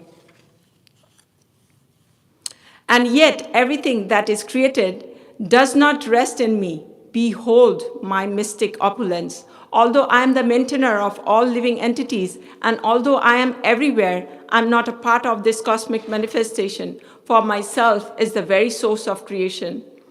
Understand that as the mighty wind blowing everywhere rests always in the sky, all created beings rest in me. O son of Kunti, at the end of the millennium, all material manifestation enter into my nature, and at the beginning of another millennium, by my potency, I create them again. The whole cosmic order is under me, under my will. It is automatically manifested again and again, and under my will, it is annihilated at the end. O Dhananjaya, all this work cannot bind me. I am ever detached from all these material activities, seated as though neutral. This material nature, which is one of my energies, is working under my direction, O son of Kunti, producing all moving and non-moving beings. Under its rule, this manifestation is created and annihilated again and again. Fools deride me when I descend in the human form. They do not know my transcendental nature as the Supreme Lord of all that be. Those who are thus bewildered are attracted by demonic and atheistic views. In that deluded condition, their hopes for liberation, their fruitive activities, and their culture of knowledge are all defeated. O son of Pritha, those who are not deluded, the great souls, are under the protection of the divine nature. They are fully engaged in devotional service because they know me as the Supreme Personality of Godhead, original and inexhaustible. Always chanting my glories, endeavoring with great determination, bowing down before me, these great souls perpetually worship me with devotion. Others who engage in sacrifice by the cultivation of knowledge, worship of the Supreme Lord as the one without a second, as diverse in many and in the universal form. But it is I who am the ritual, I the sacrifice, the offering of the ancestors, the healing herb, the transcendental chant, I am the butter and the fire and the offering. I am the father of this universe, the mother, the support, and the grandsire. I am the object of knowledge, the purifier, and the syllable Om. I am also the Rig, the Sama, and the Yajurveda. I am the goal, the sustainer, the master, the witness, the abode, and the refuge, and the most dear friend. I am the creation and the annihilation, the basis of everything, the resting place, and the eternal seed. O Arjuna, I give heat, and I withhold and send forth the rain. I am immortality, and I am also death personified. Both spirit and matter are in me. Those who study the Vedas and drink the Soma juice, seeking the heavenly planets, worship me indirectly. Purified of sinful reactions, they take birth on the pious heavenly planet of Indra, where they enjoy godly delights. When they have thus enjoyed vast heavenly sense pleasure and the results of the pious activities are exhausted, they return to this mortal planet again. Thus, those who seek sense enjoyment by adhering to the principles of the three Vedas achieve only repeated birth and death. But those who always worship me with exclusive devotion, meditating on my transcendental form, to them I carry what they lack and I perceive what they have. Those who are devotees of other gods and who worship them with faith actually worship only me, O son of Kunti, but they do so in a wrong way. I am the only enjoyer and the master of all sacrifices. Therefore, those who do not recognize my true transcendental nature fall down. Those who worship the demigods will take birth among the demigods. Those who worship the ancestors go to the ancestors. Those who worship ghosts and spirits will take birth among such beings. And those who worship me will live with me. If one offers me with love and devotion a leaf, a flower, a fruit, or water, I will accept it. Whatever you do, whatever you eat, whatever you offer or give away, and whatever austerities you perform, do that, O son of Kunti, as an offering to me. In this way, you will be freed from bondage to work and its auspicious and inauspicious results.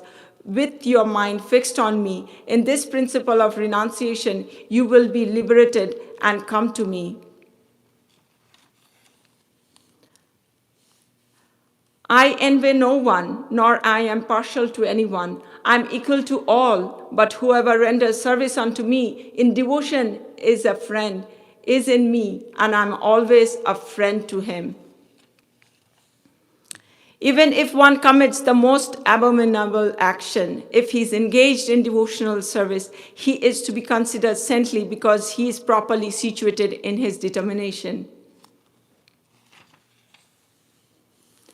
He quickly becomes righteous and attains lasting peace, O son of Kunti. Declare it boldly that my devotee never perish. O son of Pritha, those who take shelter in me, though they be of lower birth, women, Vaishyas, merchants, and Sudras, workers, can attain the supreme destination. How much more this is so of the virtuous Brahmanas, the devotees, and the saintly kings. Therefore, having come to this temporary, miserable world, engage in loving service unto me. Engaging your mind always in thinking of me, become my devotee, offer obeisances to me, and worship me. Being completely absorbed in me, surely you will come to me. Thus in the chapter 9.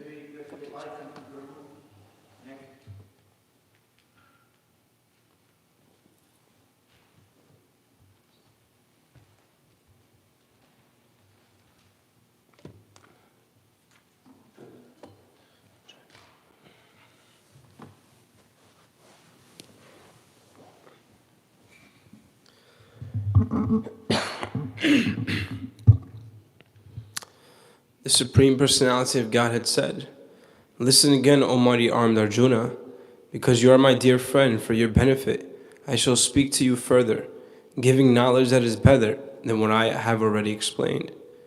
Neither the host of demigods nor the great sages know my origin or opulences, for in every respect I am the source of the demigods and sages.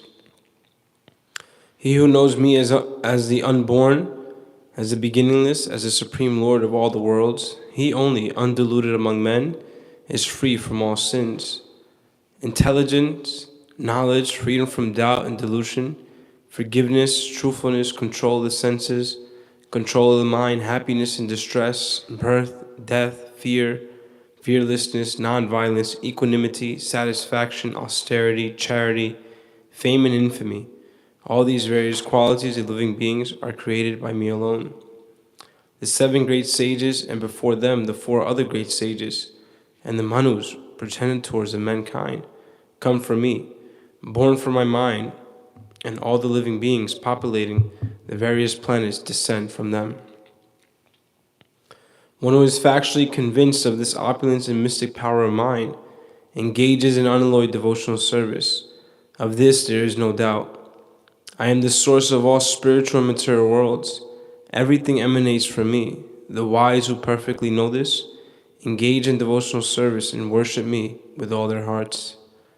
The thoughts of my pure devotees dwell in me. Their lives are fully devoted to my service, and they derive great satisfaction and bliss from always enlightening one another and conversing about me. To those who are constantly devoted to serving me with love, I give the understanding by which they can come to me. To show them special mercy, I, dwelling in their hearts, destroy with the shining lamp of knowledge the darkness born of ignorance." Arjuna said, "You are the Supreme Personality of Godhead, the ultimate abode, the purest, the absolute truth. You are the eternal, transcendental, original person, the unborn, the greatest. All the great sages such as Narada, Asita, Devala, and Vyasa confirm this truth about you. And now you yourself are declaring it to me. O Krishna, I totally accept as truth all that you have told me. Neither the demigods nor the demons, O Lord, can understand your personality. Indeed, you alone know yourself by your own internal potency. O Supreme Person, origin of all, Lord of all beings, God of gods, Lord of the universe. Please tell me in detail of your divine opulences, by which you pervade all these worlds. O Krishna, O Supreme Mystic, how shall I constantly think of you? And how shall I know you? In what various forms are you to be remembered, O Supreme Personality of Godhead? O Janardana, again please describe in detail the mystic power of your opulences. I am never satiated in hearing about you, for the more I hear, the more I want to taste the nectar of your words. The Supreme Personality of Godhead said, "Yes, I will tell you of my splendorous manifestations, but only of those which are prominent, O Arjuna, for my opulence is limitless. I am the Supersoul, Arjuna, seated in the hearts of all living entities. I am the beginning, the middle, and the end of all beings. Of the Adityas, I am Vishnu. Of lights, I am the radiant sun. Of the Maruts, I am Marichi, and among the stars, I am the moon. Of the Vedas, I am the Sama Veda. Of the demigods, I am Indra, the king of heaven. Of the senses, I am the mind, and in the living being, I am the living force, consciousness. Of all the Rudras, I am Lord Shiva. Of the Yakshas and Rakshakshas, I am the Lord of Wealth, Kurera. Of the Vasus, I am fire, Agni, and of mountains, I am Meru. Of priests or Arjuna, know me to be the chief, Brihaspati. Of generals, I am Kartikeya, and of bodies of water, I am the ocean. Of the great sages, I am Bhrigu. Of vibrations, I am the transcendental Om. Of sacrifices, I am the chanting of the holy names, Japa. And of immovable things, I am the Himalayas. Of all trees, I am the banyan tree. And of the sages among the demigods, I am Narada. Of the Gandharvas, I am Chittarata. And among perfected beings, I am the sage Kapila. Of horses, know me to be Uttaishrava, produced during the churning of the ocean for nectar. Of lordly elephants, I am Airavata, and among men, I am the monarch. Of weapons, I am the thunderbolt. Among cows, I am the Surabhi. Of causes for procreation, I am Kandarpa, the god of love, and of the serpents, I am Vasuki. Of the many-hooded Nagas, I am Ananta, and among the aquatics, I am the demigod Varuna. Of departed ancestors, I am Aryama, and among the dispensers of law, I am Yama, the lord of death. Among the Daitya demons, I am the devoted Prahlad. Among subduers, I am Time. Among beasts, I am the lion, and among birds, I am Garuda. Of purifiers, I am the wind, and of wielders' weapons, I am Rama. Of fishes, I am the shark, and of flowing rivers, I am the Ganges. Of all creations, I am the beginning and the end, and also the middle. O Arjuna, of all sciences, I am the spiritual science of the self, and among logicians, I am the conclusive truth. Of letters, I am the letter A, and among compound words, I am the dual compound. I am also inexhaustible time, and of creators, I am Brahma. I am all devouring death, and I am the generating principle of all that is yet to be. Among women, I am fame, fortune, fine speech, memory, intelligence, steadfastness, and patience. Of the hymns in the Sama Veda, I am the Brihat Sama. And of poetry, I am the Gayatri. Of months, I am Margashirsha, November, December. And of seasons, I am the flower-bearing spring. I am also the gambling of cheats. And of the splendid, I am the splendor. I am victory, I am adventure, and I am the strength of the strong. Of the descendants of Vrishni, I am Vasudeva. And of the Pandavas, I am Arjuna. Of the sages, I am Vyasa. And among the great thinkers, I am Ushana. Among all means of suppressing lawlessness, I am punishment. And of those who seek victory, I am mortality. Morality. Of secret things, I am silence, and of the wise, I am wisdom. Furthermore, Arjuna, I am the generating seed of all existences. There is no being moving or non-moving that can exist without me. Almighty conqueror of enemies, there is no end to my divine manifestations. What I have spoken to you is but a mere indication of my infinite opulences. Know that all opulent, beautiful, and glorious creations spring from but a spark of my splendor. But what need is there, Arjuna, for all this detailed knowledge? With a single fragment of myself, I pervade and support this entire universe. Try. Now we request Arjuna and Prabhu next.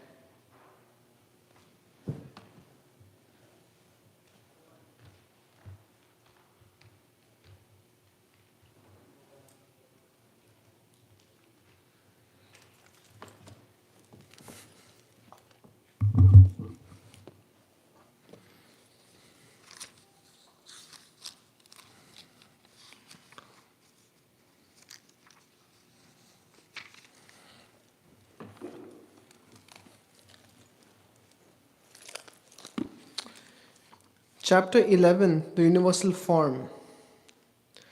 Arjuna said, "By my hearing the instructions you have kindly given me about these most confidential spiritual subjects, my illusion has now been dispelled."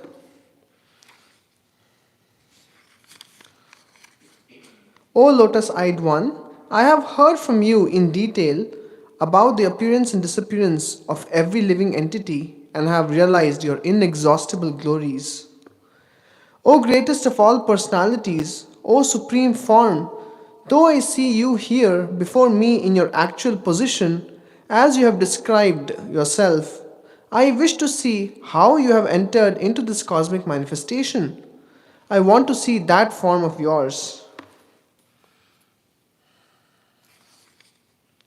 If you think that I am able to behold your cosmic form, O my Lord, O Master of the all mystic power, then kindly show me that unlimited universal self.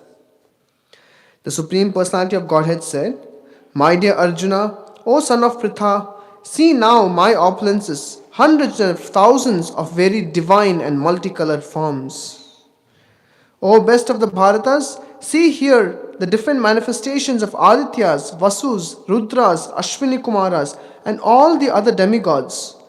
Behold the many wonderful things which no one has ever seen or heard of before. O Arjuna, whatever you wish to see, behold at once in this body of mine.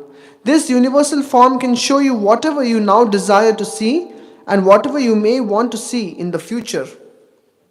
Everything moving and non-moving is here completely in one place. But you cannot see me with your present eyes. Therefore, I give you divine eyes. Behold my mystic opulence.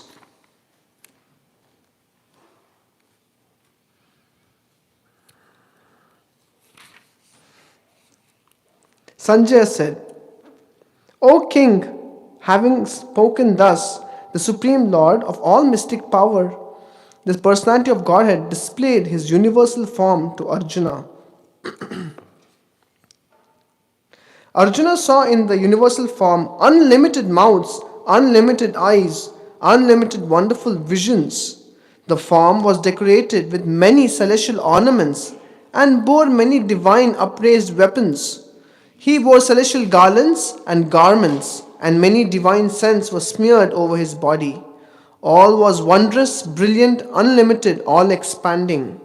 If hundreds of thousands of suns were to rise at once into the sky, their radiance might resemble the effulgence of the Supreme Person in that universal form. At that time, Arjuna could see in the universal form of the Lord the unlimited expansions of the universe, situated in one place, although divided into many, many thousands. Then, bewildered and astonished, his hair standing on end, Arjuna bowed his head to offer obeisances, and with folded hands began to pray to the Supreme Lord. Arjuna said, My dear Lord Krishna, I see assembled in your body all the demigods and various other living entities. I see Brahma sitting on the lotus flower, as well as Lord Shiva and all the sages and divine serpents. O Lord of the universe, O universal form, I see in your body many, many arms, bellies, mouths, and eyes, expanded everywhere without limit. I see in you no end, no middle, and no beginning. Your form is difficult to see because of its glaring effulgence, spreading on all sides like blazing fire or the immeasurable radiance of the sun. Yet I see this glowing form everywhere, adorned with various crowns, clubs, and discs. You are the supreme primal objective. You are the ultimate resting place of all this universe. You are inexhaustible, and you are oldest. You are the maintainer of the eternal religion, the personality of Godhead. This is my opinion. You are without origin, middle, or end. Your glory is unlimited. You have numberless arms, and the sun and moon are your eyes. I see you with blazing fire coming forth from your mouth, burning this entire universe by your own radiance. Although you are one, you spread throughout the sky and the planets and all space between. O Great One, seeing this wondrous and terrible form, all the planetary systems are perturbed. All the hosts of demigods are surrendering before you and entering into you. Some of them, very much afraid, are offering prayers with folded hands. Hosts of great sages and perfected beings, crying, All peace! are praying to you by singing the Vedic hymns. All the various manifestations of Lord Shiva, the Adityas, the Vasus, the Sadhyas, and the Vishwadevas, the two Ashvis, the Maruts, the forefathers, the Gandharvas, the Yakshas, the Asuras, and the perfect demigods are beholding you in wonder. O mighty armed one, all the planets with their demigods are disturbed at seeing your great form, with its many faces, eyes, arms, thighs, legs, and bellies, and your many terrible teeth. And as they are disturbed, so am I. O all-pervading Vishnu, seeing you with your many radiant colors touching the sky, your gaping mouths, and your great glowing eyes, my mind is perturbed by fear. I can no longer maintain my steadiness or equilibrium of mind. O Lord of Lords, O refuge of the worlds, please be gracious to me. I cannot keep my balance, seeing thus your blazing death-like faces and awful teeth. In all directions I am bewildered. All the sons of Dhritarashtra, along with the allied kings and Bhishma, Drona, Karna, and our chief soldiers also, are rushing into your fearful mouths, and some I see trapped with heads smashed between your teeth. As the many waves of the rivers flow into the ocean, so do all these great warriors enter blazing into your mouths. I see all people rushing full speed into your mouths as moths dash to destruction in a blazing fire. O Vishnu, I see you devouring all people from all sides with your flaming mouths, covering all the universe with your effulgence. You are manifest with terrible scorching rays. O Lord of Lords, so fierce a form, please tell me who you are. I offer my obeisances unto you. Please be gracious to me. You are the primal Lord. I want to know about you, for I do not know what your mission is. The Supreme Personality of Godhead said, Time I am, the great destroyer of the worlds, and I have come here to destroy all people, with the exception of you, the Pandavas. All the soldiers here on both sides will be slain. Therefore get up, prepare to fight and win glory, conquer your enemies and enjoy a flourishing kingdom. They are already put to death by my arrangement, and you, O Savyasachi, can be but an instrument in the fight. Drona, Bhishma, Jayadratha, Karna, and other great warriors have already been destroyed by me. Therefore, kill them and do not be disturbed. Simply fight, and you will vanquish your enemies in battle. Sanjaya said to Dhritarashtra, O king, after hearing these words from the Supreme Personality of Godhead, the trembling Arjuna offered obeisances with folded hands again and again. He fearfully spoke to Lord Krishna in a faltering voice as follows. Arjuna said, O master of the senses, the world becomes joyful upon hearing your name, and thus everyone becomes attached to you. Although the perfected beings offer you their respectful homage, the demons are afraid and they flee here and there. All this is rightly done. O great one, greater even than Brahma, you are the original creator. Why then should they not offer their respectful obeisances unto you? O limitless one, God of gods, refuge of the universe, you are the invincible source, the cause of all causes, transcendental to this material manifestation. You are the original personality of Godhead, the oldest, the ultimate sanctuary of this manifested cosmic world. You are the knower of everything, and you are all that is knowable. You are the supreme refuge above the material modes. O limitless form, this whole cosmic manifestation is pervaded by you. You are air, and you are the supreme controller. You are fire, you are water, and you are the moon. You are Brahma, the first living creature, and you are the great grandfather. I therefore offer my respectful obeisances unto you 1,000 times, and again and yet again. Obeisances to you from the front, from behind, and from all sides. O unbounded power, you are the master of limitless might. You are all pervading, and thus you are everything. Thinking of you as my friend, I have rashly addressed you, O Krishna, O Yadava, O my friend, not knowing your glories. Please forgive whatever I may have done in madness or in love. I have dishonored you many times, jesting as we relaxed, lay on the same bed, or sat or ate together, sometimes alone and sometimes in front of many friends. O infallible one, please excuse me for all those offenses. You are the Father of this complete cosmic manifestation of the moving and the non-moving. You are its worshipable chief, the supreme spiritual master. No one is equal to you, nor can anyone be one with you. How then could there be anyone greater than you within the three worlds, O Lord of immeasurable power? You are the Supreme Lord, to be worshipped by every living being. Thus I fall down to offer you my respectful obeisances and ask your mercy. As a father tolerates the impudence of his son, a friend the impertinence of a friend, or a husband the familiarity of his wife, please tolerate the wrongs I may have done you. After seeing this universal form which I have never seen before, I am gladdened, but at the same time my mind is disturbed with fear.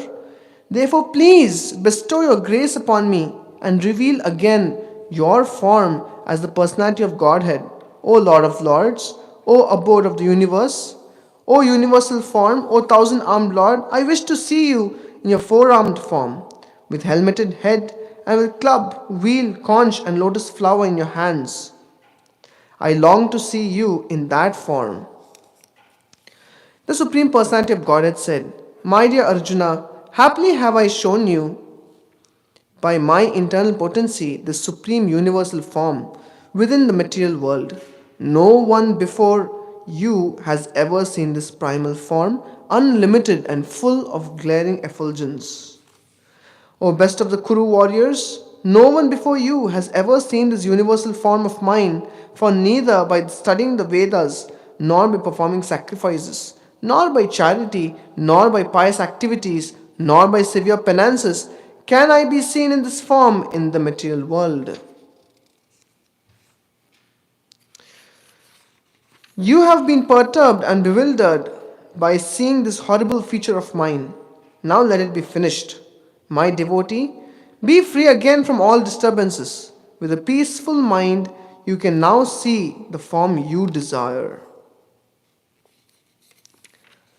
Sanjaya said to Dhritarashtra, the Supreme Personality of Godhead Krishna, having spoken thus to Arjuna, displayed his real four-armed form and at last showed his two-armed form, thus encouraging the fearful Arjuna. When Arjuna thus saw Krishna in his original form, he said, O Janardhan, seeing this human-like form so very beautiful, I am now composed in mind and am restored to my original nature. The Supreme Personality of Godhead said, My dear Arjuna, this form of mine you are now seeing is very difficult to behold. Even the demigods are ever seeking the opportunity to see this form, which is so dear. The form you are seeing with your transcendental eyes cannot be understood simply by studying the Vedas, nor by undergoing serious penances, nor by charity, nor by worship. It is not by these means that one can see me as I am. My dear Arjuna, only by undivided devotional service can I be understood as I am, standing before you, and can thus be seen directly. Only in this way can you enter into the mysteries of my understanding.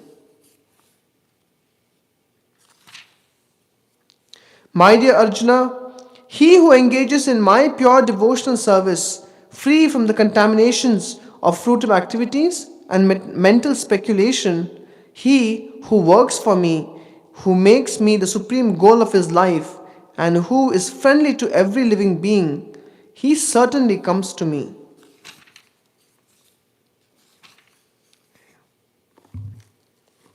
Hare Krishna.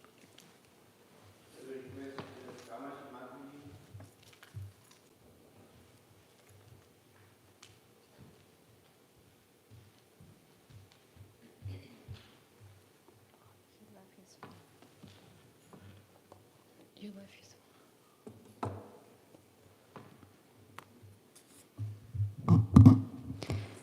Chapter 12 Devotional Service. Arjuna inquired, which are considered to be the more perfect, those who are always properly engaged in your devotional service, or those who worship the impersonal Brahma, the unmanifest? The Supreme Personality of Godhead said, those who are fixed their minds on my person form and are always engaged in worshipping with great and transcendental faith are considered by me to be the most perfect. But those who fully worship the unmanifest, that which lies beyond the perception of the senses, they're all providing, inconceivable, unchanging, fixing, and immovable, the impersonal conception of the Absolute True, by controlling the various senses and being equally disposed to everyone. Such persons engage in the welfare of all, and last achieve me. For those whose minds are attached to the manifest impersonal features of the Supreme, advancement is very troublesome. To make progress in that discipline is always difficult for those who are embodied. But those who worship me, giving up all their activities unto me and being devoted to me without deviation, engage in devotional service and always meditate upon me, having fixed their minds upon me, O son of Pritha, for them I am the swift deliverer from the ocean of the birth and death. Just fix your mind upon me, the Supreme Personality of Godhead, and engage all your intelligence in me, that you will live in me always without a doubt. My dear Arjuna, O winner of the wealth, if you cannot fix your mind upon me without deviation, then follow the regular principles of Bhakti Yoga. In this way, develop a desire to attend me. If you cannot practice the regulation of Bhakti Yoga, then just try to work for me, because by working for me, you will come to the perfect stage. If, however, you are unable to work in this consciousness of me, then try to act giving up all results of your work and try to be self-situated. If you cannot take to this practice, then engage yourself in the cultivation of knowledge. Better than knowledge, however, is meditation, and better than meditation is renunciation of the fruit of actions. For by such a renunciation one can attain peace of mind. One who is not envious, but is a kind friend to all living entities, who does not think himself a proprietor and is free from false ego, who is equal in both happiness and distress, who is tolerant, always satisfied, self-control, and engaged in devotional service with determination, his mind and intelligence fixed on me, such a devotee of mine is very dear to me. He by whom no one is put into difficulty and who is not disturbed by anyone, who is equipoised in happiness and distress, fear and anxiety is very dear to me. My devotee who is not dependent on the ordinary course of activities, who is pure, expert, without cares, free from all pains and no striving for me, result is very dear to me. One who neither rejoices nor grieves, nor neither laments nor desires, and who renounces both auspicious and inauspicious things, such a devotee is very dear to me. One who is equal to friends and enemies, who is equipoised in honor and dishonor, heat and cold, happiness and distress, fame and infame, who is always free from contaminated association, always silent and satisfied with anything, who doesn't care for any residence, who is fixed in knowledge and who is engaged in devotional service, such a person is very dear to me. Those who follow this imperishable path of devotional service and who completely engage themselves with faith, making me the supreme goal, are very, very dear to me. Thus ends Bhaktivedanta purpose of the 12th chapter of Srimad Bhagavad Gita in the matter of devotional service.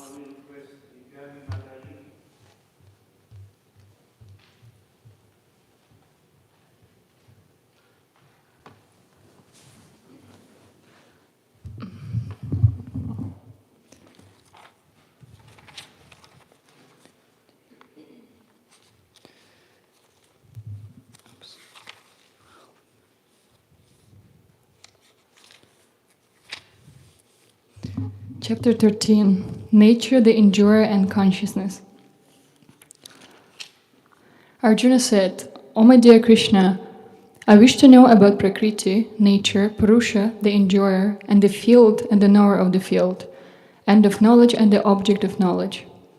The Supreme Personality of Godhead said, "This body, O son of Kunti, is called the field, and one who knows this body is called the knower of the field. O son of Bharata, you should understand that I am also the knower in all bodies, and to understand this body and its knower is called knowledge. That is my opinion. Now please hear my brief description of this field of activity and how it is constituted, what its changes are, whence it is produced, who that knower of the field of activities is, and what his influences are. That knowledge of the field of activities and of the knower of activities is described by various sages in various Vedic writings. It is especially presented in Vedanta Sutra with all reasoning as to cause and effect. The 5 great elements, false ego, intelligence, the unmanifested, the 10 senses and the mind, the 5 sense objects, desire, hatred, happiness, distress, the aggregate, the life symptoms, and convictions, all these are considered in summary to be the field of activities and its interactions. Humility, pridelessness, non-violence, tolerance, simplicity, approaching a bona fide spiritual master, cleanliness, steadiness, self-control, renunciation of the objects of sense gratification, absence of false ego, the perception of the evil of birth, death, old age and disease, detachment, freedom from entanglement with children, wife, home and the rest, even-mindedness amid pleasant and unpleasant events, constant and unalloyed devotion to me, aspiring to live in a solitary place, detachment from the general mass of people, accepting the importance of self-realization, and philosophical search for the absolute truth. All these I declare to be knowledge, and besides these, whatever there may be, is ignorance. I shall now explain the knowable, knowing which you will taste the eternal. Brahman, the spirit, beginningless and subordinate to me, lies beyond the cause and effect of this material world. Everywhere are his hands and legs, his eyes, heads and faces, and he has ears everywhere. In this way the Supersoul exists, pervading everything. The Supersoul is the original source of all senses, yet he is without senses. He is unattached, although he is the maintainer of all living beings. He transcends the modes of nature, and at the same time he is the master of all the modes of material nature. The Supreme Truth exists outside and inside of all living beings, the moving and the non-moving. Because he is subtle, he is beyond the power of the material senses to see or to know. Although far, far away, he is also near to all. Although the Supersoul appears to be divided among all beings, he is never divided. He is situated as one. Although he is the maintainer of every living entity, it is to be understood that he devours and develops all. He is the source of light in all luminous objects. He is beyond the darkness of matter and is unmanifested. He is knowledge. He is the object of knowledge, and he is the goal of knowledge. He is situated in everyone's heart. Thus the field of activities, the body, knowledge and the knowable have been summarily described by me. Only my devotees can understand this thoroughly and thus attain to my nature. Material nature and the living entities should be understood to be beginningless. Their transformations and the modes of matter are products of material nature. Nature is said to be the cause of all material causes and effects, whereas the living entity is the cause of the various sufferings and enjoyments in this world. The living entity in material nature thus follows the ways of life, enjoying 3 modes of nature. This is due to his association with that material nature. Thus he meets with good and evil among various species. Yet in this body there is another, a transcendental enjoyer, who is the Lord, the Supreme Proprietor, who exists as the overseer and permitter, and who is known as the Supersoul.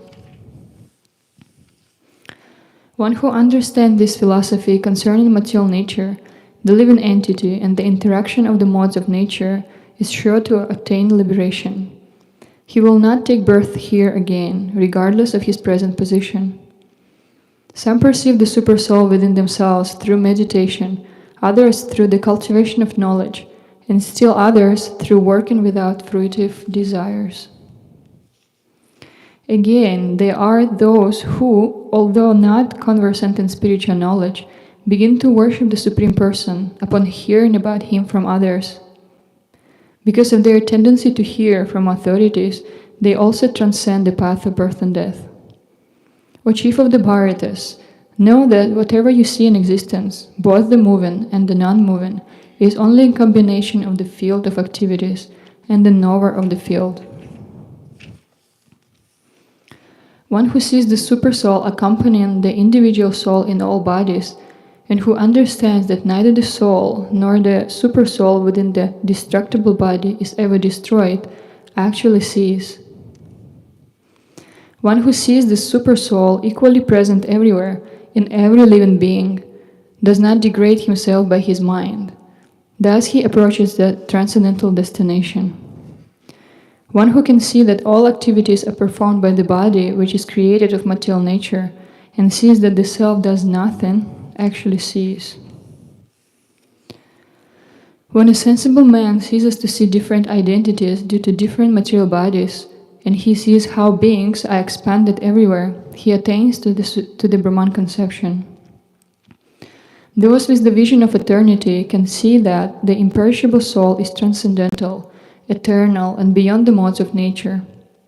Despite contact with the material body, or Arjuna, the soul neither does anything nor is entangled. The sky, due to its subtle nature, does not mix with anything, although it is all-pervading. Similarly, the soul situated in Brahman vision does not mix with the body, though situated in that body. O son of Bharata, as the sun alone illuminates all this universe, so does the living entity, one within the body, illuminate the entire body by consciousness. Those who see with eyes of knowledge the difference between the body and the knower of the body, and can also understand the process of liberation from bondage in material nature, attain to the supreme goal.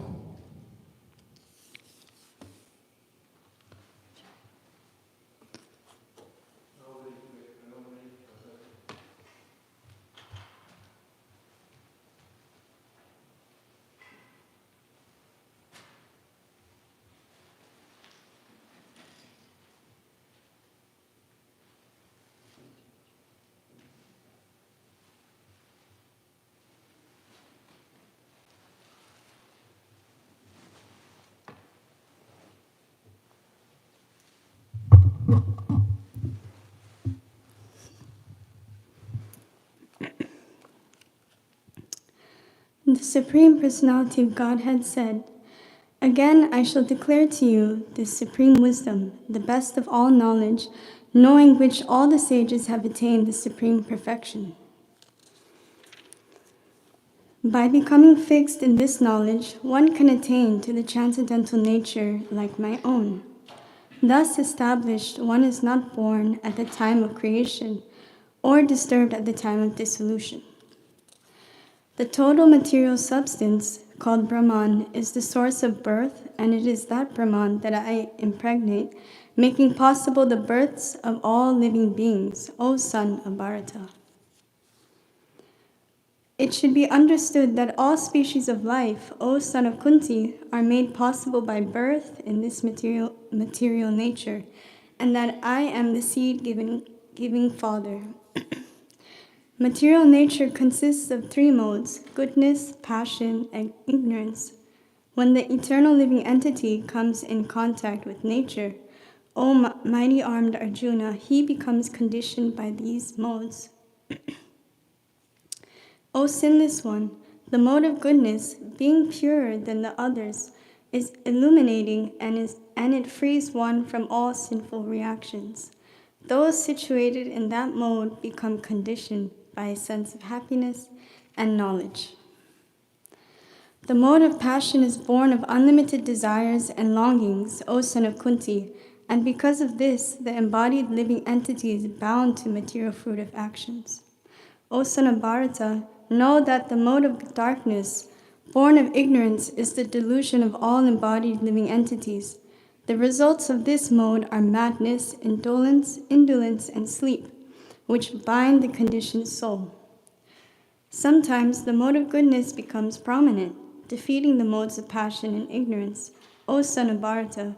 Sometimes the mode of passion defeats goodness and ignorance, and at other times, ignorance defeats goodness and passion. In this way, there is always competition for supremacy. The manifestation of the mode of goodness can be experienced when all the gates of the body are illuminated by knowledge. O chief of the Bharatas, when there is an increase in the mode of passion, the symptoms of great attachment, fruit of activity, intense endeavor, and uncontrolled desire and hankering develop. When there is an increase in the mode of ignorance, O son of Kuru, darkness, inertia, madness, and illusion are manifested. When one dies in the mode of goodness, he attains to the pure higher planets of the great sages.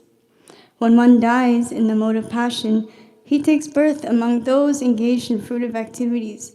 And when one dies in the mode of ignorance, he takes birth in the animal kingdom. The result of pious action is pure, and it is said to be in the mode of goodness. But action done in the mode of passion results in misery, and action performed in the mode of ignorance results in foolishness. From the mode of goodness, real knowledge develops. From the mode of passion, greed develops. And from the mode of ignorance, develop foolishness, madness, and illusion. Those situated in the mode of goodness gradually go upward to the higher planets. Those in the mode of passion live on the earthly planets, and those in the abominable mode of ignorance go down to the hellish worlds. When one properly sees that in all activities, no other performer is at work than these modes of nature, and he knows the Supreme Lord, who is transcendental to all these modes, he attains my spiritual nature. When the embodied being is able to transcend these three modes associated with the material body, he can become free from birth, death, old age, and their distresses, and can enjoy nectar even in this life. Arjuna inquired, O my dear Lord, by which symptoms is one known who is transcendental to these three modes? What is his behavior, and how does he transcend the modes of nature? The Supreme Personality of Godhead said, O son of Pandu, he who does not hate illumination, attachment, and delusion when they are present, or long for them when they disappear, who is unwavering and undisturbed through all these reactions of the material qualities, remaining neutral and transcendental, knowing that the modes alone are active, who is situated in the self and regards alike happiness and distress, who looks upon a lump of earth, a stone, and a piece of gold with an equal eye, who is equal toward the desirable and the undesirable, who is steady, situated equally well in praise and blame, honor and dishonor, who treats alike both friend and enemy, and who has renounced all material activities. Such a person is said to have transcended the modes of nature. One who engages in full devotional service, unfailing in all circumstance, at once transcends the modes of material nature, and thus comes to the level of Brahman. And I am the basis of the impersonal Brahman, which is immortal, imperishable, and eternal, and is the constitutional position of ultimate happiness.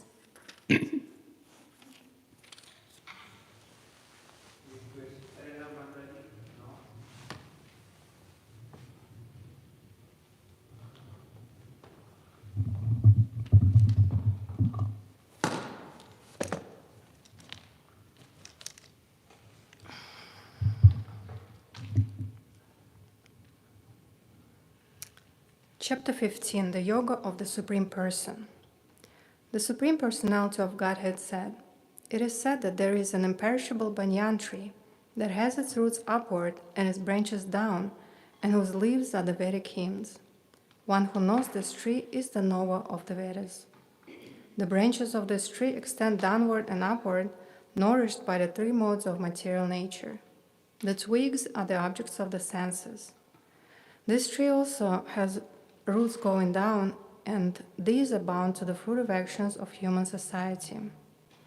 The real form of this tree cannot be perceived in this world. No one can understand where it ends, where it begins, or where its foundation is.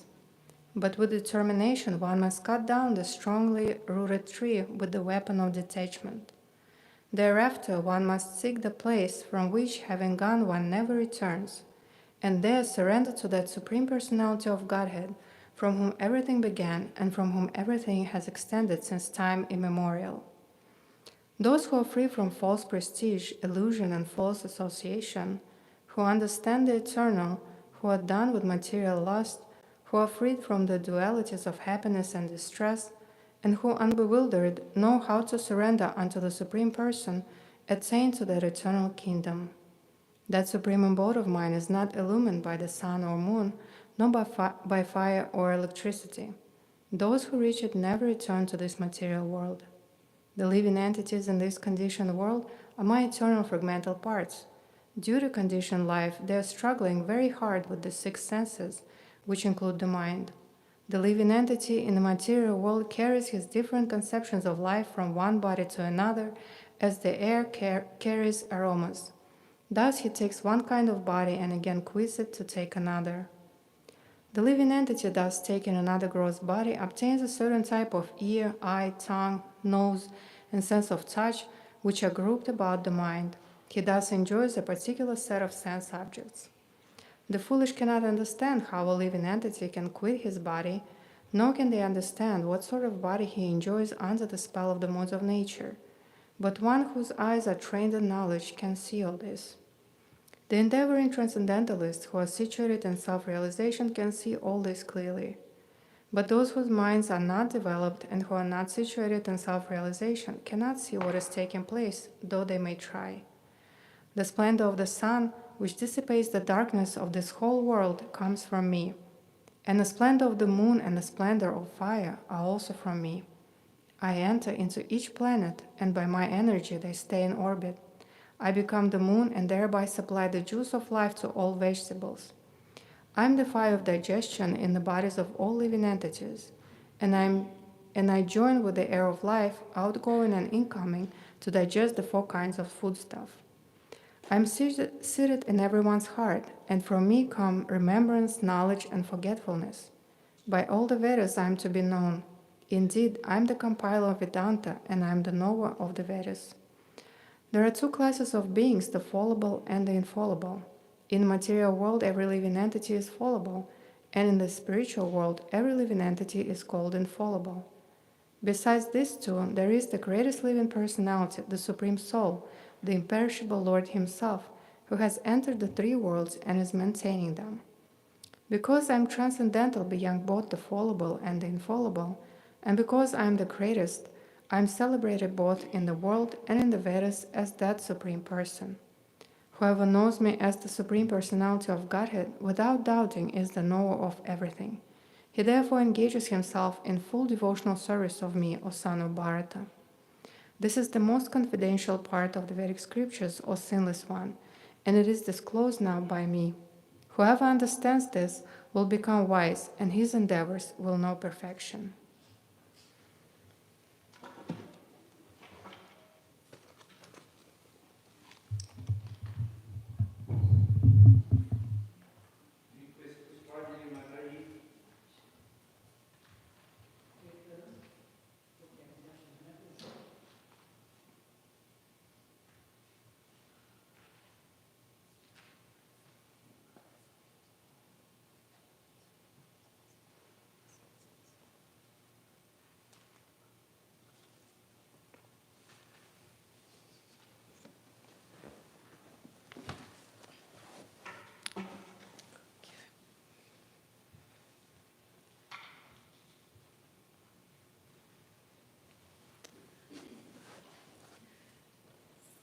Chapter 16, The Divine and Demoniac Natures.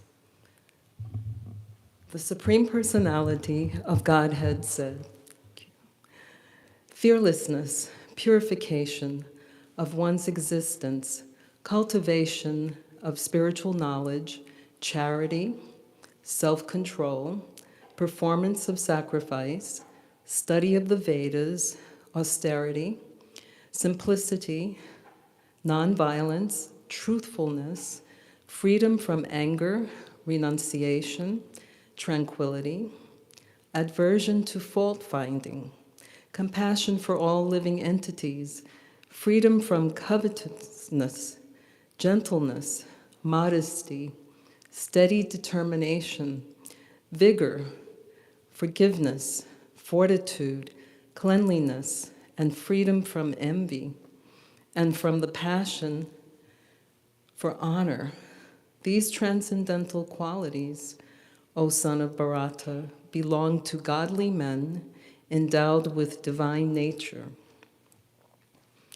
Pride, arrogance, conceit, anger, harshness, and ignorance, these qualities belong to those of demoniac nature, O son of Pritha.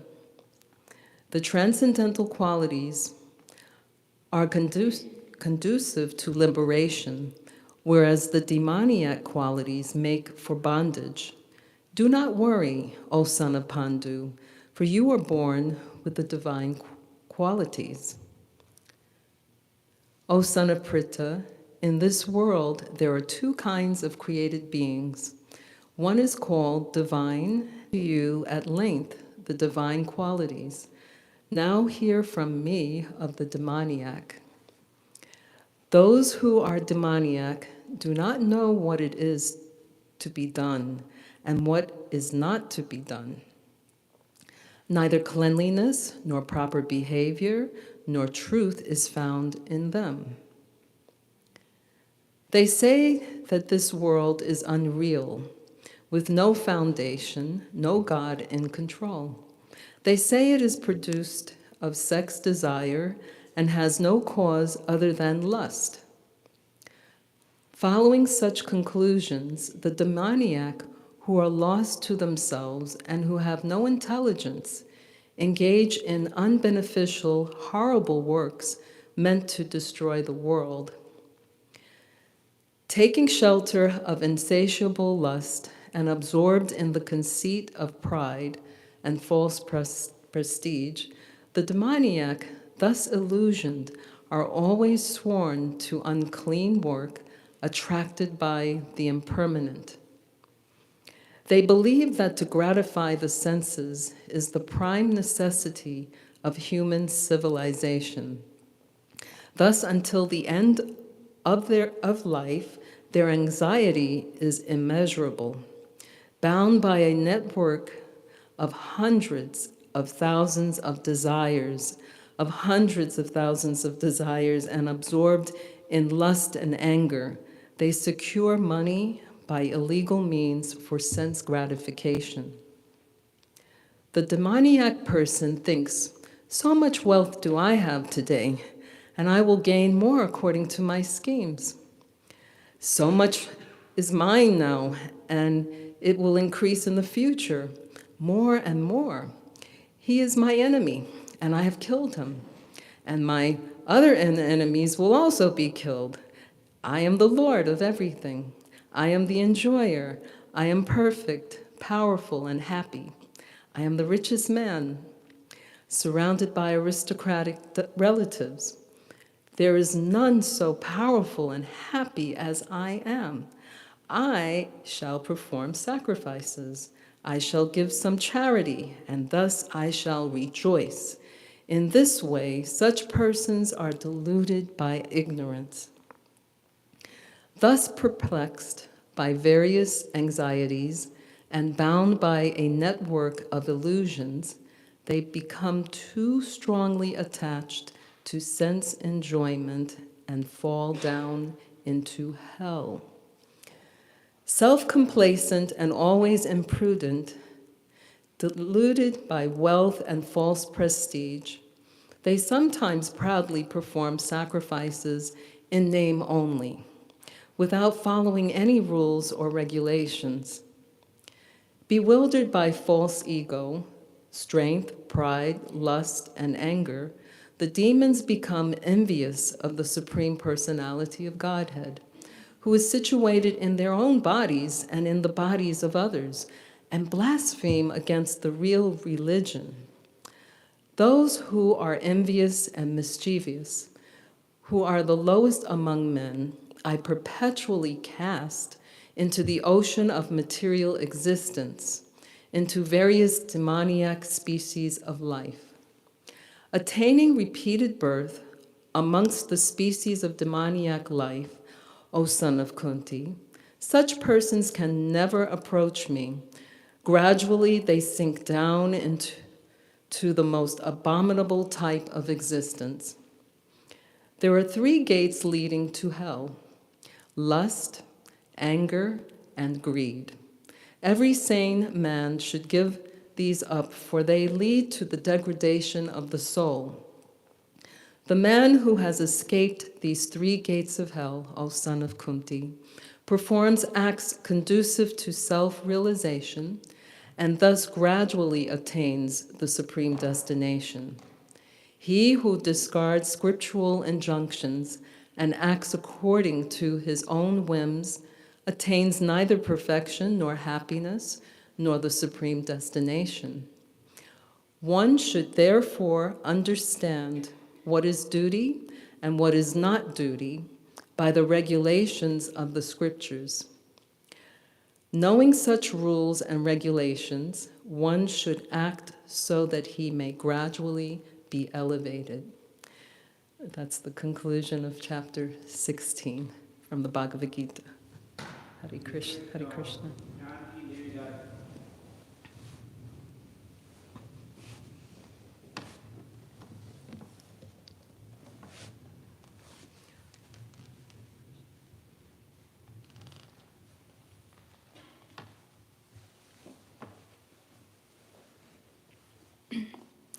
Chapter 17, The Divisions of Faith. Arjuna inquired, O Krishna, what is the situation of those who do not follow the principles of Scripture, but worship according to their own imagination? Are they in goodness, in passion, or in ignorance? The Supreme Personality of Godhead said, according to the modes of nature acquired by the embodied soul, in one's faith can be of 3 kinds, in goodness, in passion, or in ignorance. Now hear about this. O son of Bharat, according to one's existence under the various modes of nature, one evolves a particular kind of faith. The living being is said to be of a particular faith according to the modes he has acquired. Men in the mode of goodness worship the demigods. Those in the mode of passion worship the demons. And those in the mode of ignorance worship ghosts and spirits. Those who undergo severe austerities and penances not recommended in the scriptures, performing them out of pride and egoism, who are impelled by lust and attachment, who are foolish, and who torture the material elements of the body, as well as the supersoul dwelling within, are to be known as demons. Even the food each person prefers is of 3 kinds, according to the 3 modes of material nature. The same is true of sacrifices, austerities, and charity. Now hear of the distinctions between them. Foods dear to those in the mode of goodness increase the duration of life, purify one's existence, and give strength, health, happiness, and satisfaction. Such foods are juicy, fatty, wholesome, and pleasing to the heart. Foods that are too bitter, too sour, salty, hot, pungent, dry, and burning are dear to those in the mode of passion. Such foods cause distress, misery, and disease. Food prepared more than 3 hours before being eaten, food that is tasteless, decomposed, and putrid, and food consisting of remnants and untouchable things, is dear to those in the mode of darkness. Of sacrifices, the sacrifice performed according to the directions of Scripture as a matter of duty by those who desire no reward is of the nature of goodness.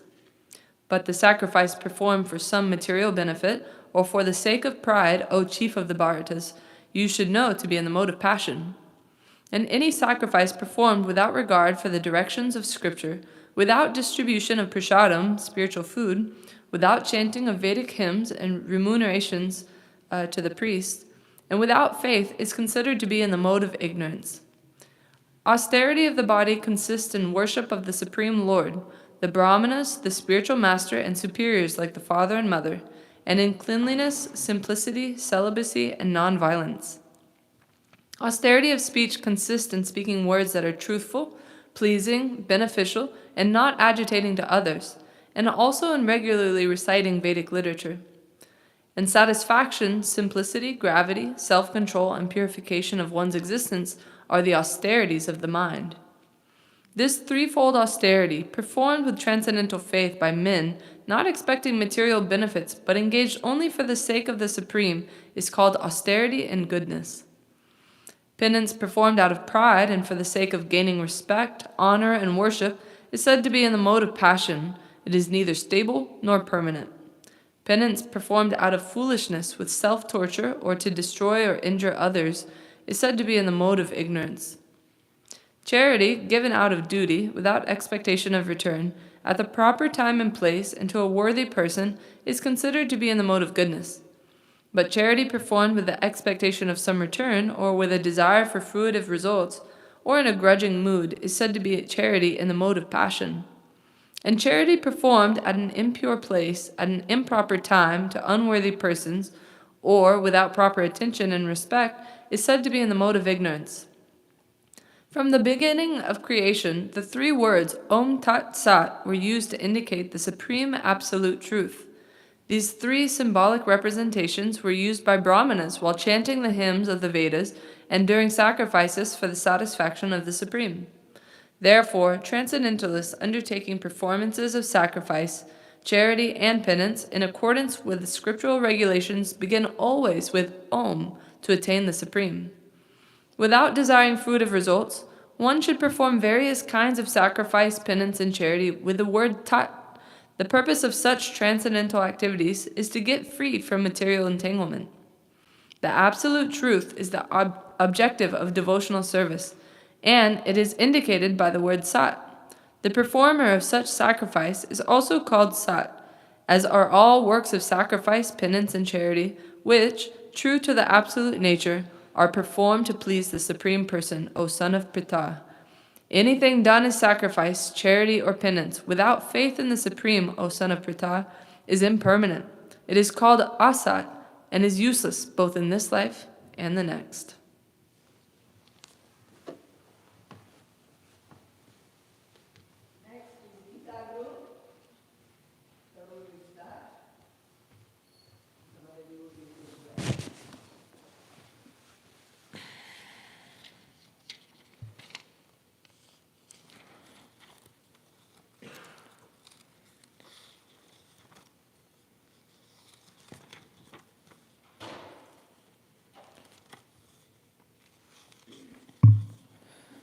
Chapter 18 The Perfection of Renunciation.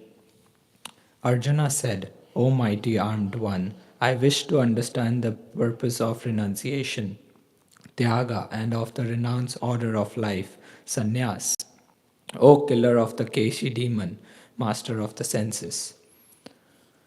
The Supreme Personality of Godhead said, the giving up of activities that are based on material desire is what great learned men call the renounced order of life, sannyas, and giving up the results of all activities is what the wise call renunciation, tyag. Some learned men declare that all kinds of fruitive activities should be given up as faulty. Yet other sages maintain that acts of sacrifice, charity, and penance should never be abandoned. O best of the Bharatas, now hear my judgment about renunciation, O tiger among men. Renunciation is declared in the scriptures to be one of three kinds. Acts of sacrifice, charity, and penance are not to be given up. They must be performed. Indeed, sacrifice, charity, and penance purify even the great souls. All these activities should be performed without attachment or any expectation of result. They should be performed as a matter of duty. O son of Partha, that is my final opinion. Prescribed duties should never be renounced. If one gives up his prescribed duties because of illusion, such renunciation is said to be in the mode of ignorance. Anyone who gives up prescribed duties as troublesome or out of fear of bodily discomfort is said to have renounced in the mode of passion. Such action never leads to the elevation of renunciation. O Arjuna, when one performs his prescribed duties only because it is out to be done and renounces all material association and all attachment to the fruit, his renunciation is said to be in the mode of goodness. The intelligent renouncer, situated in the mode of goodness, neither hateful of inauspicious work nor attached to auspicious work, has no doubts about work. It is indeed impossible for an embodied being to give up all activities, but he who renounces the fruits of action is called one who has truly renounced. For one who is not renounced, the threefold fruits of action, desirable, undesirable, and mixed, accrue after death. But those who are in the renounced order of life have no such result to suffer or enjoy. O mighty armed Arjuna, according to the Vedanta, there are 5 causes for the accomplishment of all action. Now learn of these from me. The place of action, the body, the performer, the various senses, the many different kinds of endeavor, and ultimately the supersoul. These are the 5 factors of action. Whatever right or wrong action a man performs by body, mind, or speech is caused by these 5 factors. Therefore, one who thinks himself the only doer, not considering the 5 factors, is certainly not very intelligent and cannot see things as they are. One who is not motivated by false ego, whose intelligence is not entangled, though he kills men in this world, does not kill, nor is he bound by his actions. Knowledge, the object of knowledge, and the knower are the 3 factors that motivate action. The senses, the work, and the doer are the 3 constituents of action. According to the 3 different modes of material nature, there are 3 kinds of knowledge: action and performer of action. Now hear of them from me. That knowledge by which one undivided spiritual nature is seen in all living entities, though they are divided into innumerable forms, you should understand to be in the mode of goodness.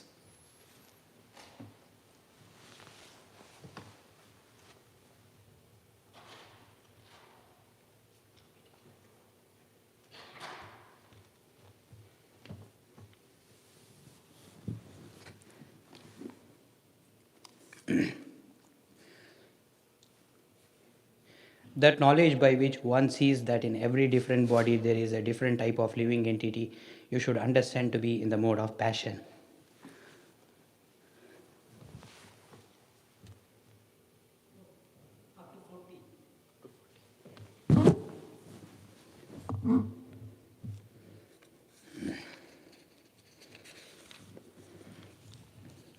And that knowledge by which one is attached to one kind of work as the all in all, without knowledge of the truth, and which is very meager, is said to be in the mode of darkness. That action which is regulated and which is performed without attachment, without love or hatred, and without desire for fruitive results is said to be in the mode of goodness. But action performed with great effort by one seeking to gratify his desires and enacted from a sense of false ego is called action in the mode of passion. That action performed in illusion, in disregard of scriptural injunctions, and without concern for future bondage or for violence or distress caused to others is said to be in the mode of ignorance. One who performs his duty without association with the modes of material nature, without false ego, with great determination and enthusiasm, and without wavering in success or failure is said to be a worker in the mode of goodness. The worker who is attached to work and the fruits of work, desiring to enjoy those fruits, and who is greedy, always envious, impure, and moved by joy and sorrow, is said to be in the mode of passion. The worker who is always engaged in work against the injunctions of the scripture, who is materialistic, obstinate, cheating, and expert in insulting others, and who is lazy, always morose, and procrastinating, is said to be a worker in the mode of ignorance. O winner of wealth, now please listen as I tell you in detail of the different kinds of understanding and determination according to the three modes of material nature. O son of Partha, that understanding by which one knows what ought to be done and what ought not to be done, what is to be feared and what is not to be feared, what is binding and what is liberating, is in the mode of goodness. That understanding which considers irreligion to be religion and religion to be irreligion under the spell of illusion and darkness and strives always in the wrong direction, O Partha, is in the mode of ignorance. O son of Partha, that determination which is unbreakable, which is sustained with steadfastness by yoga practice, and which thus controls the activities of the mind, life, and senses, is determination in the mode of goodness. But that determination by which one holds fast to fruitive results in religion, economic development, and sense gratification is of the nature of passion, O Arjuna. And that determination which cannot go behind dreaming, fearfulness, lamentation, moroseness, and illusion, such unintelligent determination, O son of Partha, is in the mode of darkness. O best of the Bharatas, now please hear from me about the three kinds of happiness by which the conditioned soul enjoys and by which he sometimes comes to the end of all distress. That which in the beginning may be just like poison, but at the end is just like nectar, and which awakens one to self realization, is said to be happiness in the mode of goodness. That happiness which is derived from contact of the senses with their objects and which appears like nectar at first but poison at the end is said to be in the nature of passion. And that happiness which is blind to self realization, which is delusion from beginning to end and which arises from sleep, laziness and illusion, is said to be of the nature of ignorance. There is no being existing either here or among the demigods in the higher planetary system which is freed from these three modes born of material nature.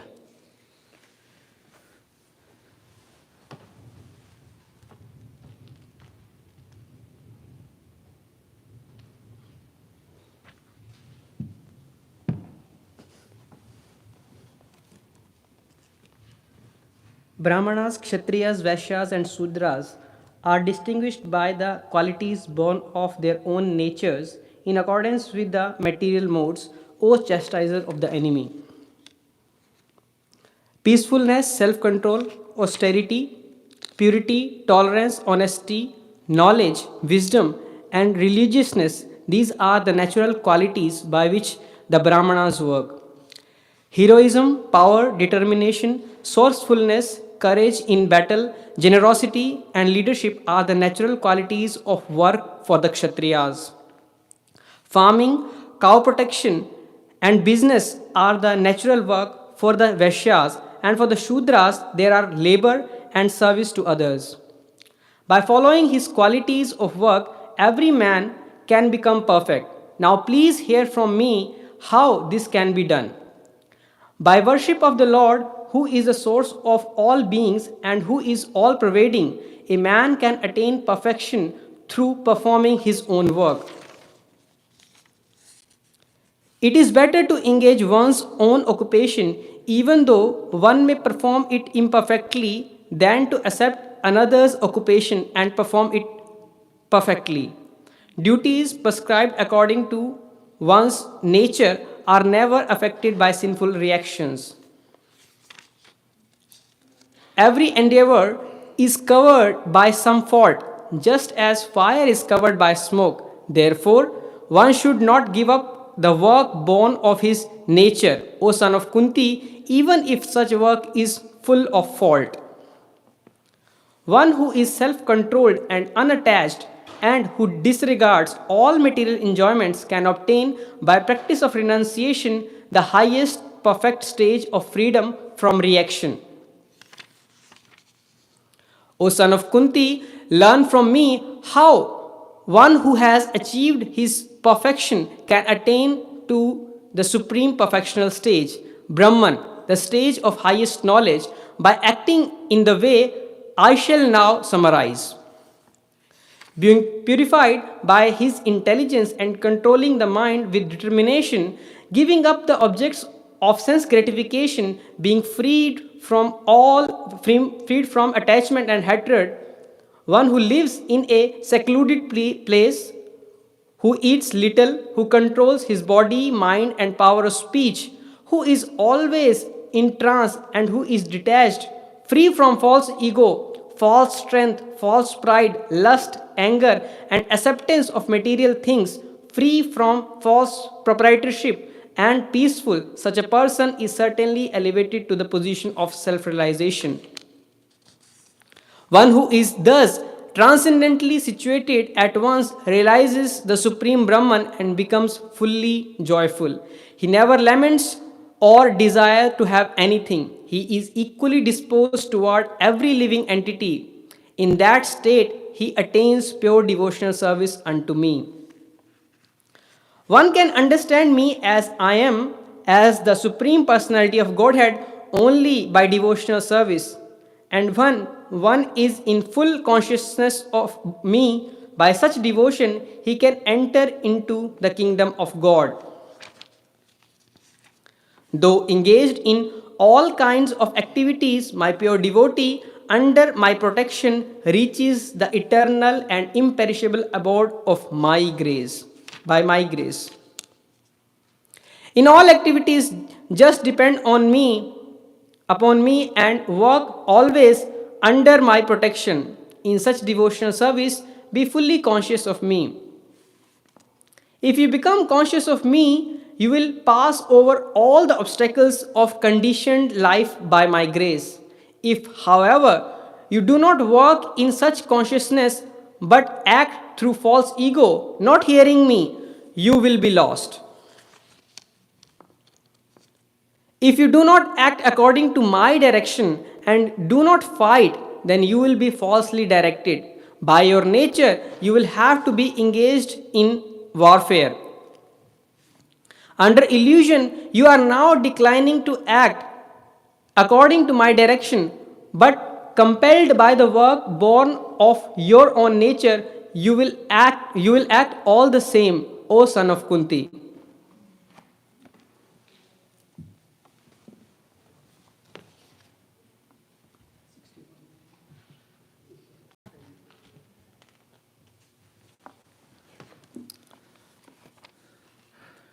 The Supreme Lord is situated in everyone's heart, O Arjuna, and is directing the wanderings of all living entities who are seated as on a machine made of the material energy.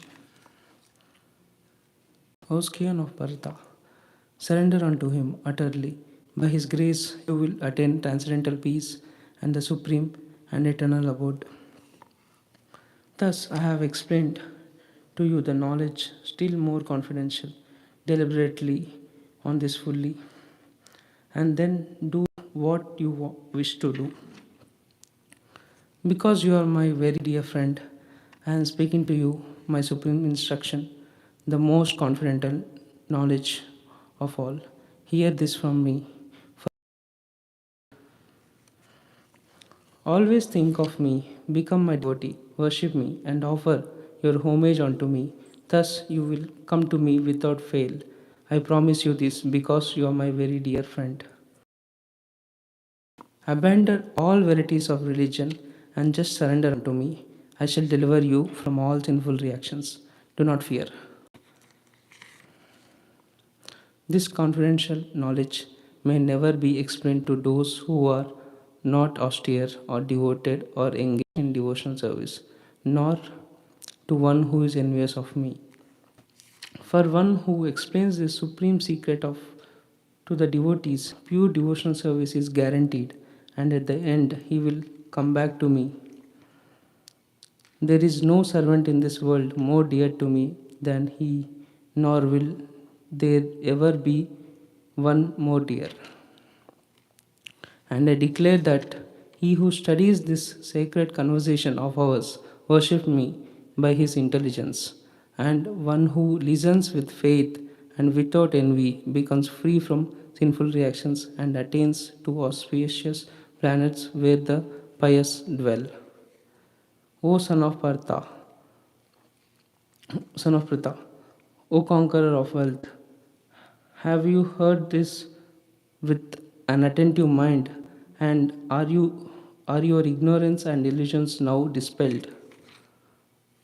Arjuna said, My dear Krishna, O infallible one, my illusion is now gone. I have regained my memory by your mercy. I am now firm and free from doubt, and I am prepared to act according to your instructions. Thus, I have heard the conversation of two great souls, Krishna and Arjuna, and so wonderful is that message that my hair is standing on end. By the mercy of Vyasa, I have heard these most confidential talks directly from the master of all mysticism, Krishna, who was speaking personally to Arjuna. O King, as I repeatedly recall this wondrous and holy dialogue between Krishna and Arjuna, I take pleasure being thrilled at every moment. O King, as I remember the wonderful form of Lord Krishna, I am struck with wonder more and more, and I rejoice again and again. Wherever there is Krishna, the master of all mystics, and wherever there is Arjuna, the supreme archer, there will be also certainly be opulence, victory, extraordinary power, and morality. This is my opinion. Hare Krishna.